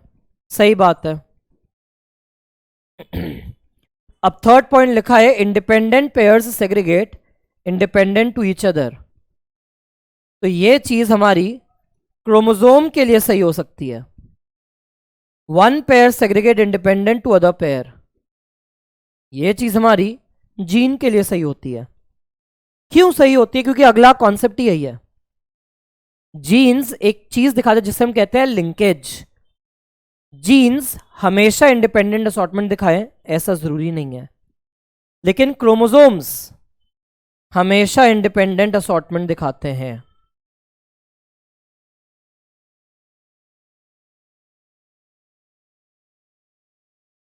क्रोमोसोम में सारे पेयर एक दूसरे से इंडिपेंडेंट हैं।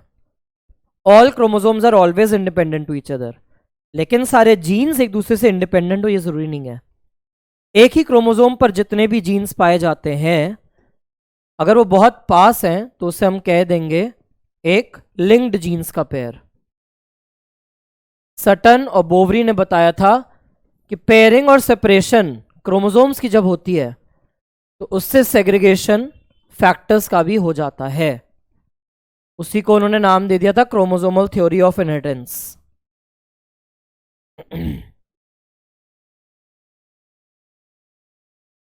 ये क्रोमोसोम 1 बनाया, ये क्रोमोसोम 2 बनाया।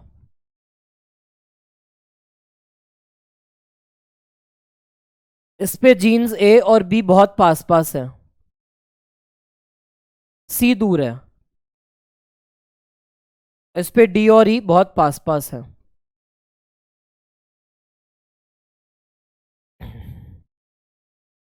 तो हमारे पास हम ये बोलेंगे ए और बी अगर बहुत पास है तो इनको हम बोल देंगे लिंक्ड जीन्स। बहुत पास है तो टाइटली लिंक्ड। इनके कंपैरिजन में ये एक ही क्रोमोसोम पर है लेकिन इसको हम बोलेंगे लूज लिंक्ड। डी और ई आपस में हम बोलेंगे टाइटली लिंक्ड।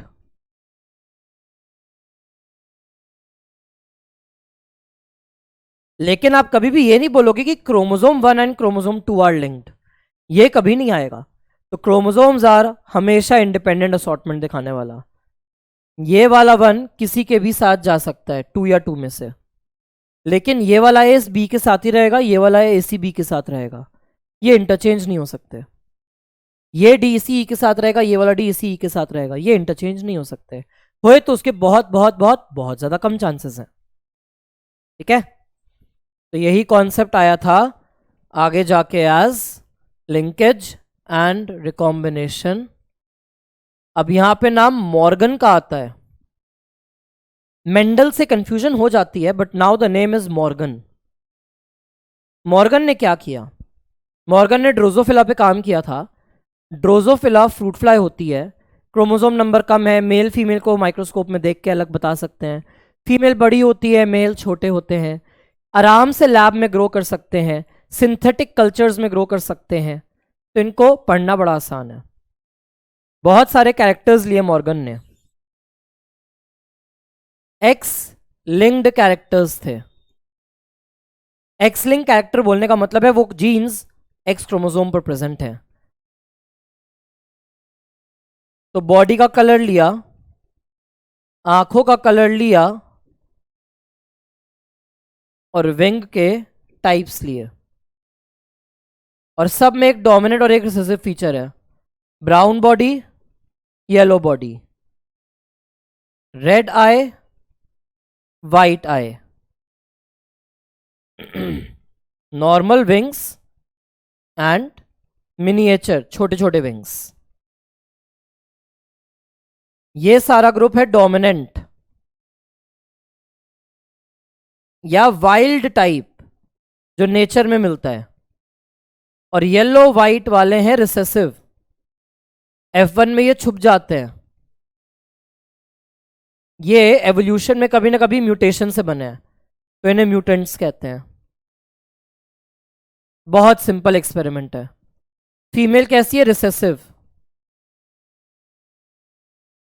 और मेल है dominant, Y plus W plus, plus is for dominant. अब यहां से जो आपके पास क्रॉसेस बने, तो आपके पास क्या कंडीशन आ रही है? Small y small w y w का जो क्रॉस बनेगा, यहां से गैमीट क्या आएंगे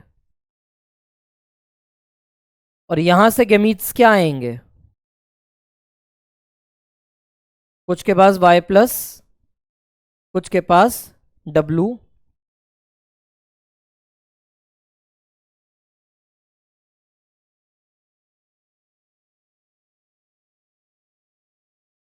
कुछ के पास ये नीचे वाला Y क्रोमोसोम होता है। ये Y क्रोमोसोम है नीचे वाला, ये ऊपर वाला X chromosome, X chromosome, X chromosome. तो XX XY कॉम्बिनेशन है। गैमीट में YW, दो टाइप के गैमीट, 50% में ये, 50% में Y क्रोमोसोम जा रहा है। ये X क्रोमोसोम के साथ आए हैं, तो XX का कॉम्बिनेशन बन गया ये, XY का कॉम्बिनेशन बना ये। YW के साथ Y plus W plus wild type, YW के पास नॉर्मल Y क्रोमोसोम आ गया, तो येलो वाइट मेल। तो ये ध्यान रखना है, फीमेल पेरेंट है येलो बॉडी वाइट आई के साथ, फादर वाइल्ड टाइप है। फादर ने दो स्पर्म्स बनाए हैं, 50% में X, 50% में Y क्रोमोसोम। ये वाली शेप जो होती है, this is for a Y chromosome. ये Y जीन नहीं है, क्रोमोसोम है। यहां पे दोनों X क्रोमोसोम है, XX XY कॉम्बिनेशन बना, और इस टाइप के अलीलिक वेरिएशन के साथ। ये जो F1 जनरेशन की फीमेल है, इसके गैमीट बनेंगे तो ये सारे कॉम्बिनेशन आएंगे।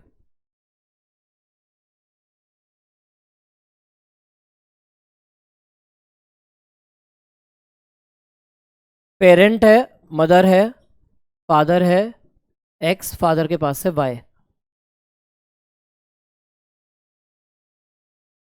दोनों Y W, Y plus W plus X पर ही पाए जाते हैं, वाई क्रोमोसोम की जीन नहीं है।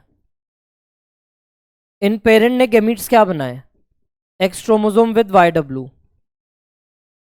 इसने दो स्पर्म बनाए एक्स और वाई के साथ। फर्टिलाइजेशन हुई तो या तो एक्स और एक्स जोड़ेंगे या एक्स और वाई जोड़ेंगे, तो जो भी आएगा वो F1 कहलाएगा। X X X Y. यहां पे मदर ने क्या पास किया है, वाई डब्ल्यू, फादर ने क्या पास किया, वाई प्लस डब्ल्यू प्लस। तो Y plus brown body, W plus red eye. इधर मदर ने वाई डब्ल्यू पास किया, फादर ने नॉर्मल वाई, तो ये हो गया हमारा येलो बॉडी वाइट आई मेल। F2 के लिए इन दोनों का क्रॉस कराना है, तो पता तो हो कि है क्या।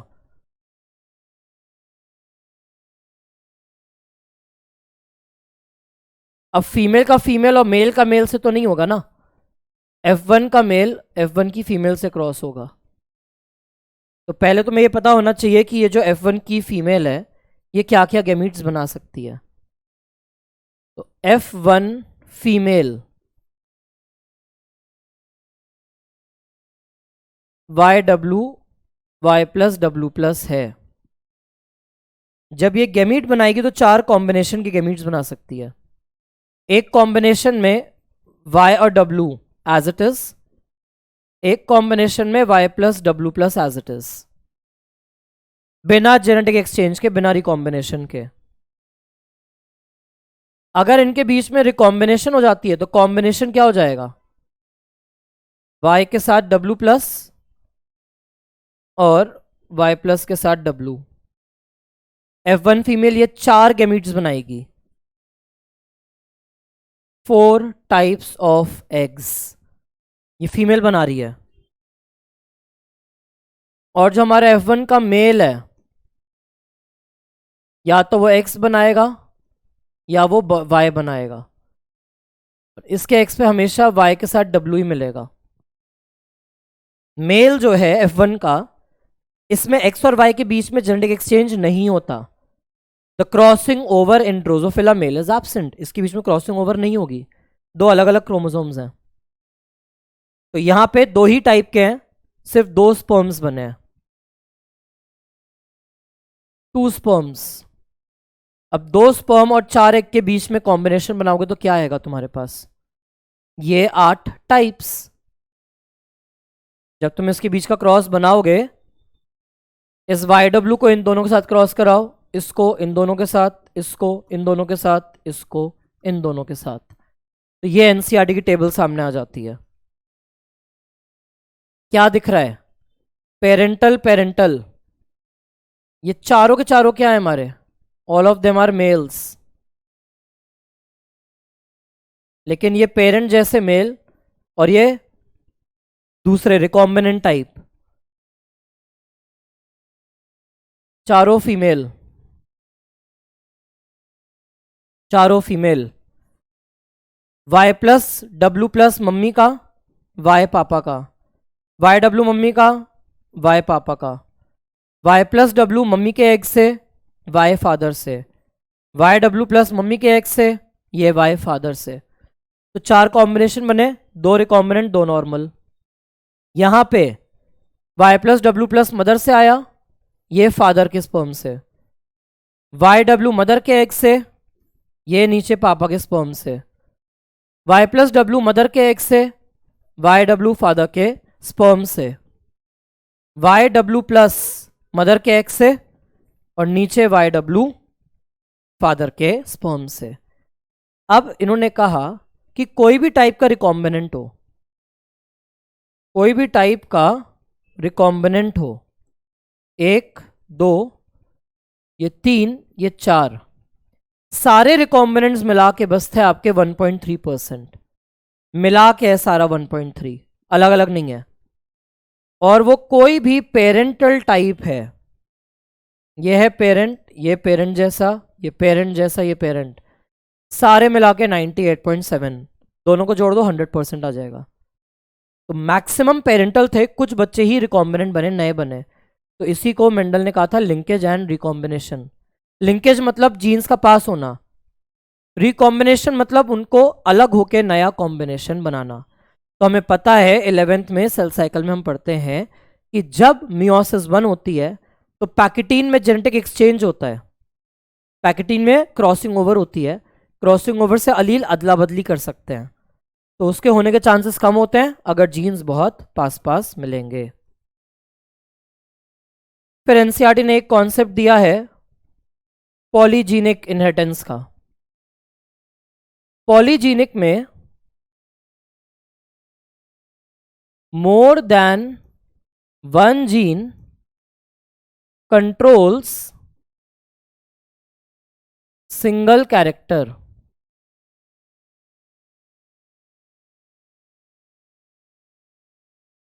हर जीन के दो ही अलील्स हैं। मल्टीपल अलीलिज्म में एक जीन के एक से ज्यादा अलील थे, कैरेक्टर एक था। प्लियोट्रॉपी में एक जीन के दो अलील थे, कैरेक्टर बहुत सारे कंट्रोल करता है। और पॉलीजेनिक में एक जीन के एक से ज्यादा जीन है, हर के दो दो ही अलील्स हैं और वो एक ही मिलके कैरेक्टर कंट्रोल करते हैं, जैसे कि human skin colour. Gene A, gene B, gene C, तो 3 जीन्स हैं, सबके दो ही अलील्स हैं, रिसेसिव, रिसेसिव और रिसेसिव। ये रिसेसिव हो गए, ये पेरेंट हो गए, और यहां से F1 आ जाएगा capital A small A.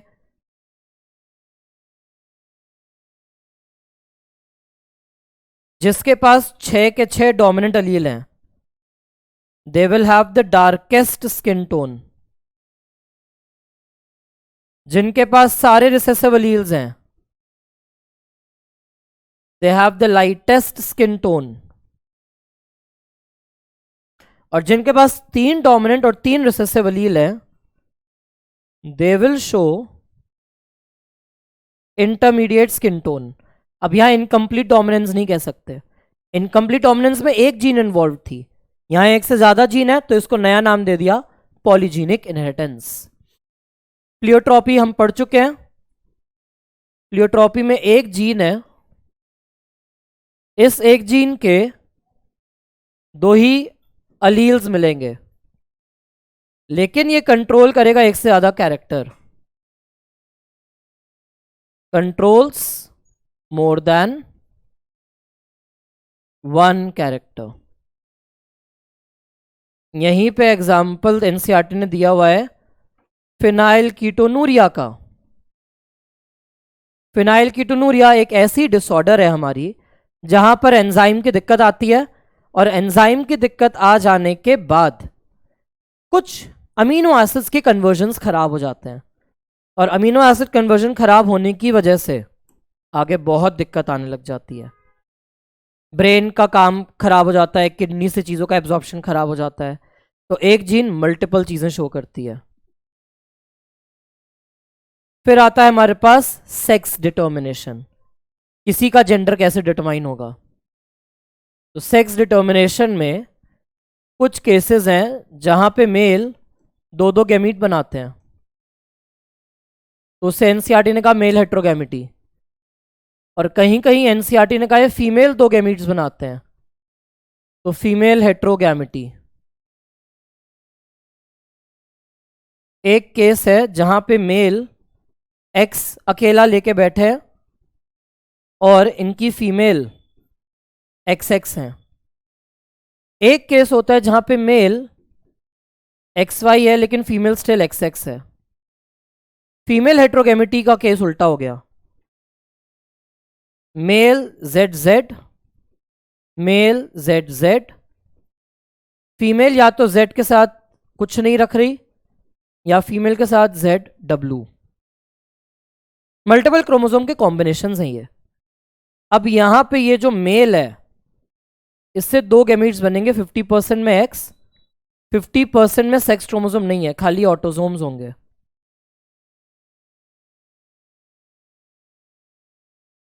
Autosomes के साथ एक्स और सिर्फ ऑटोसोम्स। यहां 2 गैमीट बनेंगे ऑटोसोम के साथ एक्स, गैमीट ऑटोसोम के साथ वाई।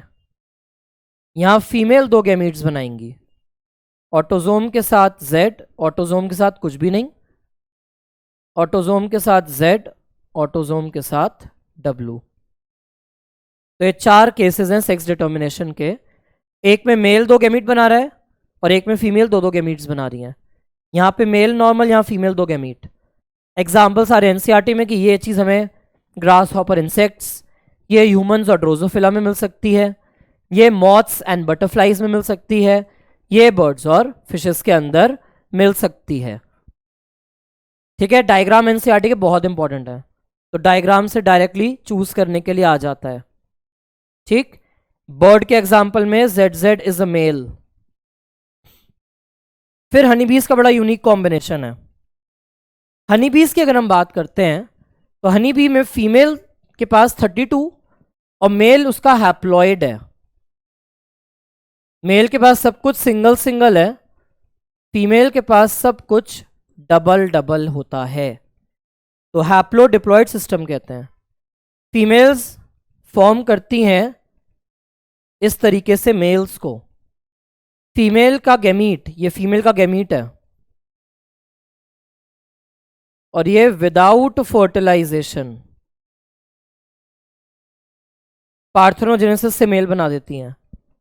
वहीं पे फीमेल का एक एग अगर मेल के साथ फर्टिलाइज हो गया तो वापस से एक फीमेल हनीबी ही बनती है। तो ये बहुत इंपॉर्टेंट चीज है हनीबीज के अंदर।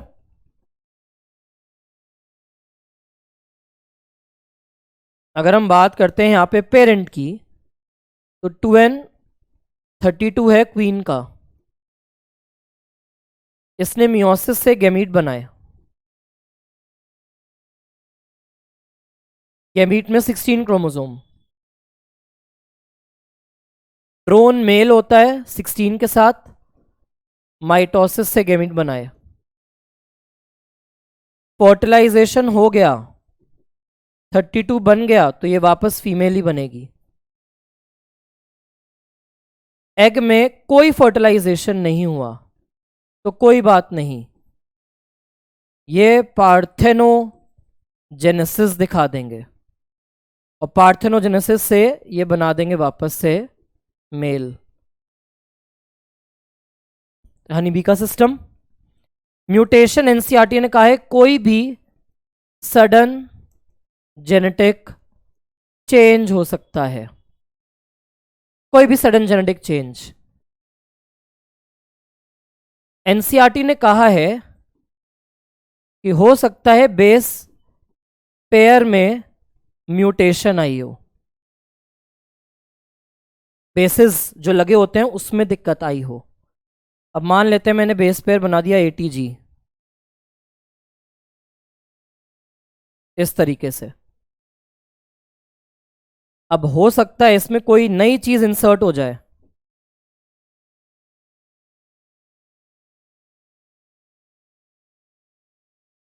तो ये इंसर्शंस कहलाते हैं।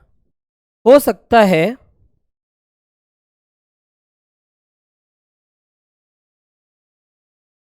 ऐसा हो जाए बीच में से टीए गायब हो जाए, तो इंसर्शन डिलीशन हो सकते हैं म्यूटेशंस के अंदर। या एनसीईआरटी ने कहा कि यहां पे जो हम म्यूटेशन देख रहे हैं वो हमारा सिंगल बेस पेयर में है, इससे ज्यादा का भी हो सकता है, और भी केसेस एग्जिस्ट कर सकते हैं जहां पे बेस पेयर से ज्यादा के म्यूटेशन हो जाए। अगर एक से ज्यादा बेस पेयर इफेक्ट है तो एनसीईआरटी ने कहा उसे ग्रॉस म्यूटेशन कहेंगे। सिर्फ एक बेस पेयर का इफेक्ट है तो उसे एनसीईआरटी ने कहा पॉइंट म्यूटेशन कहेंगे। अगर क्रोमोसोम स्ट्रक्चर में चेंज है तो एनसीईआरटी ने कहा इसे हम एबरेशन कहेंगे। एबरेशन की जब हम बात करते हैं तो ये हमारे मेजर कॉज हैं कैंसर के। ठीक है, नेक्स्ट हम देखेंगे पैटर्न्स ऑफ इनहेरिटेंस को, principles of inheritance and variation में। अब हमारा नेक्स्ट है, ये सारे सिंबल्स हम देखने को देखते हैं। ठीक है, जितने भी ये सिंबल्स हैं as it is in symbols पे क्वेश्चन आना है, इनमें कोई चेंज नहीं आएगा। जितना भी है ये एज इट इज इस पे क्वेश्चन आते हैं। तो म्यूटेशन के अंदर उतना ही कॉन्सेप्ट है हमारा। म्यूटेशन के बाद यहां पे ये सिंबल तुम्हें ध्यान होगा, these symbols they are used for pedigree analysis। Pedigree analysis अब अगेन डॉग फूड पेडिग्री नहीं है, पेडिग्री का मतलब होता है study of family charts. Family के चार्ट्स को स्टडी किया जाता है और एज इट इज बिना शेडिंग का स्क्वायर है तो मेल, सर्कल फीमेल, और अगर इसे डायमंड शेप होता है, अब यहां लिखा होता है सेक्स अनस्पेसिफाइड, इसका यह मतलब है कि अगर डॉक्टर ने आपसे पूछा कि बेटा आपके दादा या दादी में से किसी को डायबिटीज थी या नहीं, अब तुम तो बोल दोगे कि सर डायबिटीज किसी को तो थी, दादा जो को थी या दादी को थी ये याद नहीं आ रहा। अब थी ये पक्का है, किसको थी या किसको नहीं थी, तो वो ऐसा सिंबल लगा देंगे। उनको नहीं पता ना किसको था या किसको नहीं था, तो वो इस टाइप का सिंबल लगाएंगे, एक के लिए अफेक्टेड और एक के लिए अनअफेक्टेड का सिंबल। बाद में वो सोचते रहेंगे या एनालिसिस कुछ करके पता लगाएंगे किसको था या किसको नहीं था, या तुम्हारे पापा या मम्मी में से उस बाद में पूछ लेंगे, लेकिन टेम्पररीली फिर ये वाला सिंबल लगेगा। सिंगल लाइन मतलब मेटिंग बिटवीन अनरिलेटेड मेंबर्स, उनका कोई सेम फैमिली का पार्ट नहीं है। डबल लाइन मतलब मेटिंग बिटवीन रिलेटिव्स, वो सेम फैमिली ट्री को बिलोंग करते हैं, कॉन्सैंजीनियस मेटिंग कहते हैं इसे। फिर जब भी बच्चे होते हैं तो लेफ्ट टू राइट ही इनके बर्थ को लिखा जाता है, मतलब पहली बेटी थी बाद में बेटा, डिजीज है तो शेड कर दो, और डायमंड बना के लिख दिया 5, तो मतलब 5 अनअफेक्टेड बच्चे हैं। ठीक है, एनसीईआरटी में पेडिग्री दी हुई है ये वाली, तो याद रखना है कि एनसीईआरटी ने ये जो पेडिग्री बना के हमें दी है, this is the autosomal dominant pedigree for myotonic dystrophy. NCERT ने मायोटोनिक डिस्ट्रोफी के लिए पेडिग्री प्रिंट करके दी है। सिंपल सी चीज है, एज इट इज इसको हम याद रखते हैं। और ये वाली पेडिग्री कोई भी ऑटोसोमल रिसेसिव डिसऑर्डर के लिए आ सकती है, जैसे कि एनसीईआरटी ने कहा सिकल सेल अनीमिया। पेडिग्रीज को आइडेंटिफाई कैसे करते हैं हम, यहां पर मुझे क्या दिख रहा है, मुझे दिख रहा है कि एक को डिसीज है एक को नहीं है। मान लेते हैं इसको मैंने लिखा कैपिटल ए डैश, मुझे नहीं पता कि इसका सेकेंड अलील क्या है, बट एक इसको डिजीज है जो ऑटोसोमल है तो मैंने ए लिखा, डोमिनेंट है तो कैपिटल ए लिखा। जिसको डिजीज नहीं है उनके लिए हमने लिख दिया small A. These members do not have any disease, कोई डिजीज नहीं है। और जिनको भी डिजीज है उनके पास एक डोमिनेंट अलील पक्का होगा। अब मैच द फॉलोइंग करो, इस फीमेल के दोनों अलील रिसेसिव हैं, पापा से तो एक ही आया होगा ना, दूसरा मम्मी ने दिया होगा, तो पता चल गया मम्मी हेट्रोजाइगस डोमिनेंट है। इनके क्रॉस से सारे बच्चे अनअफेक्टेड, सही है। अगेन यहाँ स्मॉले दिख रहा है, एक स्मॉले मम्मी ने एक स्मॉले पापा ने दिया होगा, तो ऑटोसोमल डोमिनेंट का नेचर हमें पता चल रहा है, एक ऑटोसोमल डोमिनेंट अलील की वजह से डिजीज हो रही है। यहां हम देख रहे हैं जिनको डिजीज है ना, अब वो ऑटोसोमल रिसेसिव नेचर के हैं, इनके पास दोनों ऑटोसोम्स रिसेसिव हैं, और ये कैपिटल ए डैश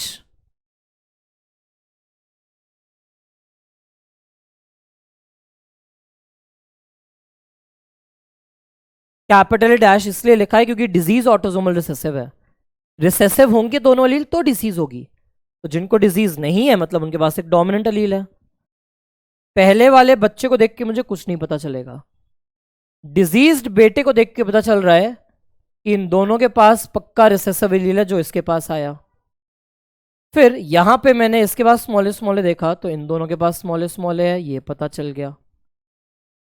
इसके पास सेकेंड पोजीशन पे कैपिटल ए के साथ कैपिटल है या कैपिटल ए के साथ स्मॉल ए कुछ भी हो सकता है। इसके पास सेकेंड पोजीशन पे ए या स्मॉल ए से कुछ भी हो सकता है। इन दोनों के पास capital A small A capital A कोई भी कॉम्बिनेशन हो सकता है। वो इनकी आगे की फैमिलीज देख के पता चलेगा कि उनका जीनोटाइप क्या है। तो इस तरीके से ये दोनों एनसीईआरटी में दिए हुए हैं। फिर एनसीईआरटी ने सारे के सारे डिजीज के बारे में बेसिक बातें बताई हैं। तो कलर ब्लाइंडनेस है, सेक्स लिंक्ड रिसेसिव है। सेक्स लिंक मतलब होता है एक्स क्रोमोसोम पर इसकी जीन प्रेजेंट है। क्या दिक्कत आ रही है, रेड या ग्रीन कोन में दिक्कत है, तो रेड और ग्रीन कलर को डिस्क्रिमिनेट नहीं किया जा सकता। The gene is on x chromosome. Human population में से 8% मेल और सिर्फ 0.4% फीमेल को यह डिजीज है। इसका रीजन ये है कि फीमेल के दोनों एक्स सही हैं तो ये नॉर्मल फीमेल है। अगर फीमेल के पास एक एक्स खराब है भी तब भी ये नॉर्मल है, बस आप इसे कैरियर ऑफ द डिजीज कहते हो, इसे डिजीज है नहीं। दोनों ही एक्स पे डिजीज होगी तो ही डिसीज आएगी, लेकिन मेल में एक्स वाई है तो नॉर्मल, और एक्स पे अगर डिजीज्ड एक्स है तो डिजीज्ड। तो फीमेल में सिर्फ एक चांस है डिसीज होने का, 1 आउट ऑफ 3 केसेस। मेल में 1 आउट ऑफ 2 केसेस। तो chances of getting disease male को ज्यादा हैं, तो इसलिए ह्यूमन पॉपुलेशन में मेल में ज्यादा डिसीज है, फीमेल में कम। तो ये red green colour blindness X chromosome की वजह से है। Male have only 1 X chromosome, तो या तो एक्स सही है या एक्स खराब है, तो 50-50 चांस है। और फीमेल के पास 2 एक्स है, दोनों खराब होंगे तो ही डिसीज होगी। एक भी एक्स खराब है तो डिसीज नहीं हो सकती। रिसेसिव नेचर है डिसीज का। रिसेसिव मतलब दोनों खराब अलील होने पर डिजीज होना। Son of a woman who carries the gene has 50% chance of being colour blind. 50% chance है कि वो कलर ब्लाइंडनेस शो कर पाएगी। कहने का मतलब है अगर हम इसे क्रॉस की मदद से देखें तो मान लेते हैं एक फीमेल है, x normal x deceased, husband जो है इसका वो बिल्कुल नॉर्मल है, उसके बावजूद एक्स एक्स एक्स एक्स सी एक्स वाई एक्स सी वाई। तो एनसीईआरटी क्या कह रही है कि वो मां जो कैरियर है उसके बेटों में से 50-50 चांस है कि एक बेटा को कलर ब्लाइंडनेस हो सकती है या हो सकता है उसे कलर ब्लाइंडनेस ना हो। बेटी कैरियर या नॉर्मल कुछ भी हो सकती है। अगर बेटी को डिजीज कराना है ना तो मदर को कम से कम कैरियर, फादर को कलर ब्लाइंडनेस होनी जरूरी है। अगर बेटी को डिजीज कराना है तो एक कम से कम केस है, एक्स एक्स सी एक्स सी एक्स सी एक्स वाई एक्स सी वाई। तो एनसीईआरटी की स्टेटमेंट कि मदर कैरियर है तो 2 में से एक ही बेटा डिजीज हो पाएगा, ये लाइन भी सही है। और क्योंकि एक्स रिसेसिव डिसऑर्डर है तो एक डॉटर को कलर ब्लाइंडनेस सिर्फ तब होगी जब मदर कम से कम कलर ब्लाइंड हो और फादर को कलर ब्लाइंड होना जरूरी है। ठीक है, कि मदर खुद कलर ब्लाइंड नहीं है, कब? जब आपकी मदर एक कैरियर है। The son of a woman, तो वुमन इज अ कैरियर, उस वुमन की बात यहां की है कि उसको खुद डिजीज नहीं है क्योंकि जीन रिसेसिव है। It effects is suppressed bye her matching dominant gene. A daughter will not normally be colorblind unless her mother is carrier and her father is colorblind. तो ये कंडीशन होनी ही चाहिए. हीमोफीलिया भी sex recessive disorder है. Unaffected carrier female से कुछ बेटों के ही पास जाएगी. तो यहां हमने जहां जहां सी लगाया है वहां एच लगा दो हीमोफीलिया के लिए. तो अगर मदर कैरियर है हीमोफीलिया की तो 50% बेटे हीमोफिलिक हो सकते हैं. लेकिन अगर बेटी को हीमोफीलिया कराना है, सी की जगह एच कर लो, बेटी को हीमोफीलिया कराना है तो मां कैरियर होनी जरूरी है और पिताजी को हीमोफीलिया होना कंपलसरी है. तो ये चीज यहां लिखी हुई है कि एक single protein, cascade of protein, cascade मतलब होता है a chain of protein, series of protein है जो ब्लड क्लॉटिंग कराते हैं. उसमें से बहुत सारे प्रोटीन्स मिलकर ब्लड क्लॉटिंग कराते हैं, एक के बाद एक, एक के बाद एक, एक के बाद एक. बीच का कोई भी एक खराब हो गया ब्लड क्लॉटिंग खराब हो जाएगी. तो अफेक्टेड इंडिविजुअल में छोटे से कट से भी नॉन स्टॉप ब्लीडिंग होती रहती है. हेट्रोजाइगस फीमेल मतलब कैरियर, ये डिजीज ट्रांसमिट करेगी सन को. अगर मदर हेट्रोजाइगस है, ठीक है, इस केस में मदर हेट्रोजाइगस जब तक है तो मदर से बेटी को कभी डिजीज पास नहीं हो पाती. डिजीज तभी होगी जब मदर कैरियर और फादर डिजीज्ड होंगे. Possibility of a female becoming haemophilic is very very rare. क्यों रेयर है? क्योंकि मां को कम से कम कैरियर होना पड़ेगा और पापा को पक्का हीमोफीलिया होना पड़ेगा. ये यंग स्टेज में छोटी से कट से भी मौत हो सकती है और जब ये मैच्योरिटी पे आते हैं तो ये अनवायबल हो जाते हैं, इनकी रिप्रोडक्टिव कैपेसिटी गिरने लग जाती है. तो एक फीमेल हीमोफिलिक निकले ये बहुत रेयर हो जाता है. क्योंकि मां तो चलो जिंदा गलती से बच भी गई, अगर कैरियर थी बच गई, वो जो फादर है जैसे जैसे एज बढ़ती जाएगी उसकी रिप्रोडक्टिव कैपेसिटी खत्म होती जाएगी. रॉयल फैमिली में जो क्वीन विक्टोरिया थी वो कैरियर थी हीमोफीलिया के लिए, तो इनसे बहुत सारे haemophilic males royal blood line में पास होते चले गए.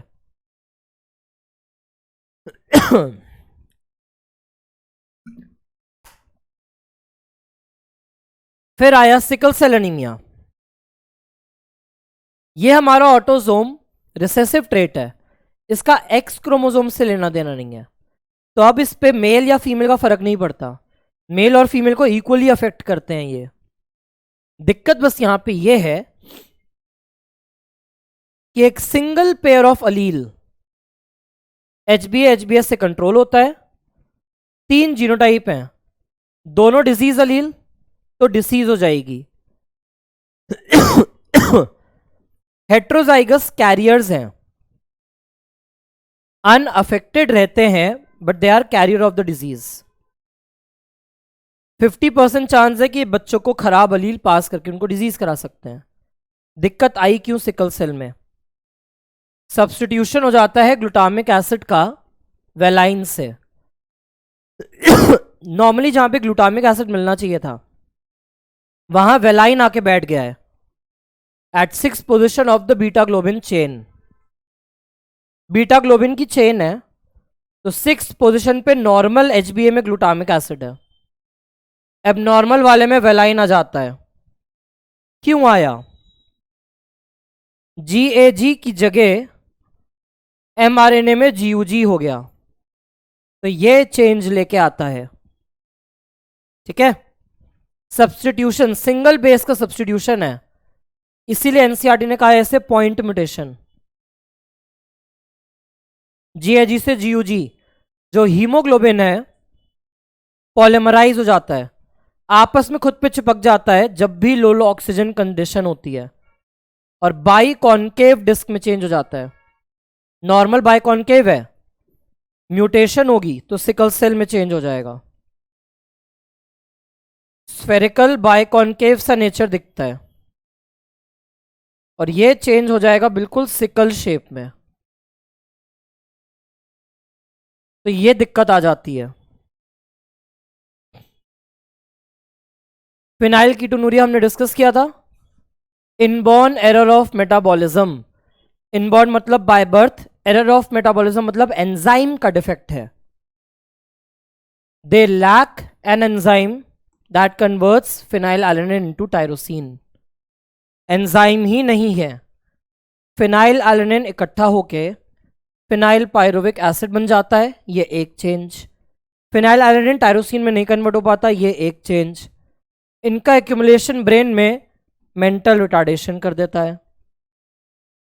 एक्सक्रीशन होता है, तुम डाइट में कितना भी फिनाइलएलानाइन खा लो, ये एंजाइम नहीं होगा ना, तो वो सारा का सारा किडनी से बाहर निकलता चला जाएगा। तो बॉडी को फिनाइलएलानाइन और टायरोसिन दोनों की दिक्कत हो जाएगी।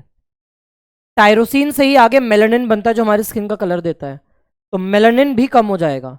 तो प्लियोट्रॉपी है, एक जीन की दिक्कत से एंजाइम नहीं बना, एंजाइम ना बनने की वजह से टायरोसिन नहीं बना, उसके अलावा फिनाइल पायरुविक एसिड बन के इकट्ठा हो गया, उसके अलावा यूरिन से पूरे एब्जॉर्प्शन हो रही है और स्किन डिपिगमेंटेशन हो सकता है। थैलेसीमिया भी ऑटोसोमल लिंक्ड रिसेसिव है, लेकिन अब यहां पे दिक्कत क्या है? The defect results in reduced rate of synthesis of globin chain. Globin chain की क्वालिटी खराब नहीं है, क्वांटिटी खराब हो रही है। दो कंडीशंस एनसीईआरटी ने लिखा हुआ है यहां पे। एबनॉर्मल हीमोग्लोबिन बनता है, अनीमिया यहां पे भी होता है, लेकिन वहां क्वालिटी खराब थी, क्वांटिटी नहीं, यहां क्वांटिटी खराब हो जाएगी। अल्फा थैलेसीमिया में अल्फा ग्लोबिन चेन कम बनते हैं, बीटा थैलेसीमिया में बीटा ग्लोबिन चेन कम बनते हैं।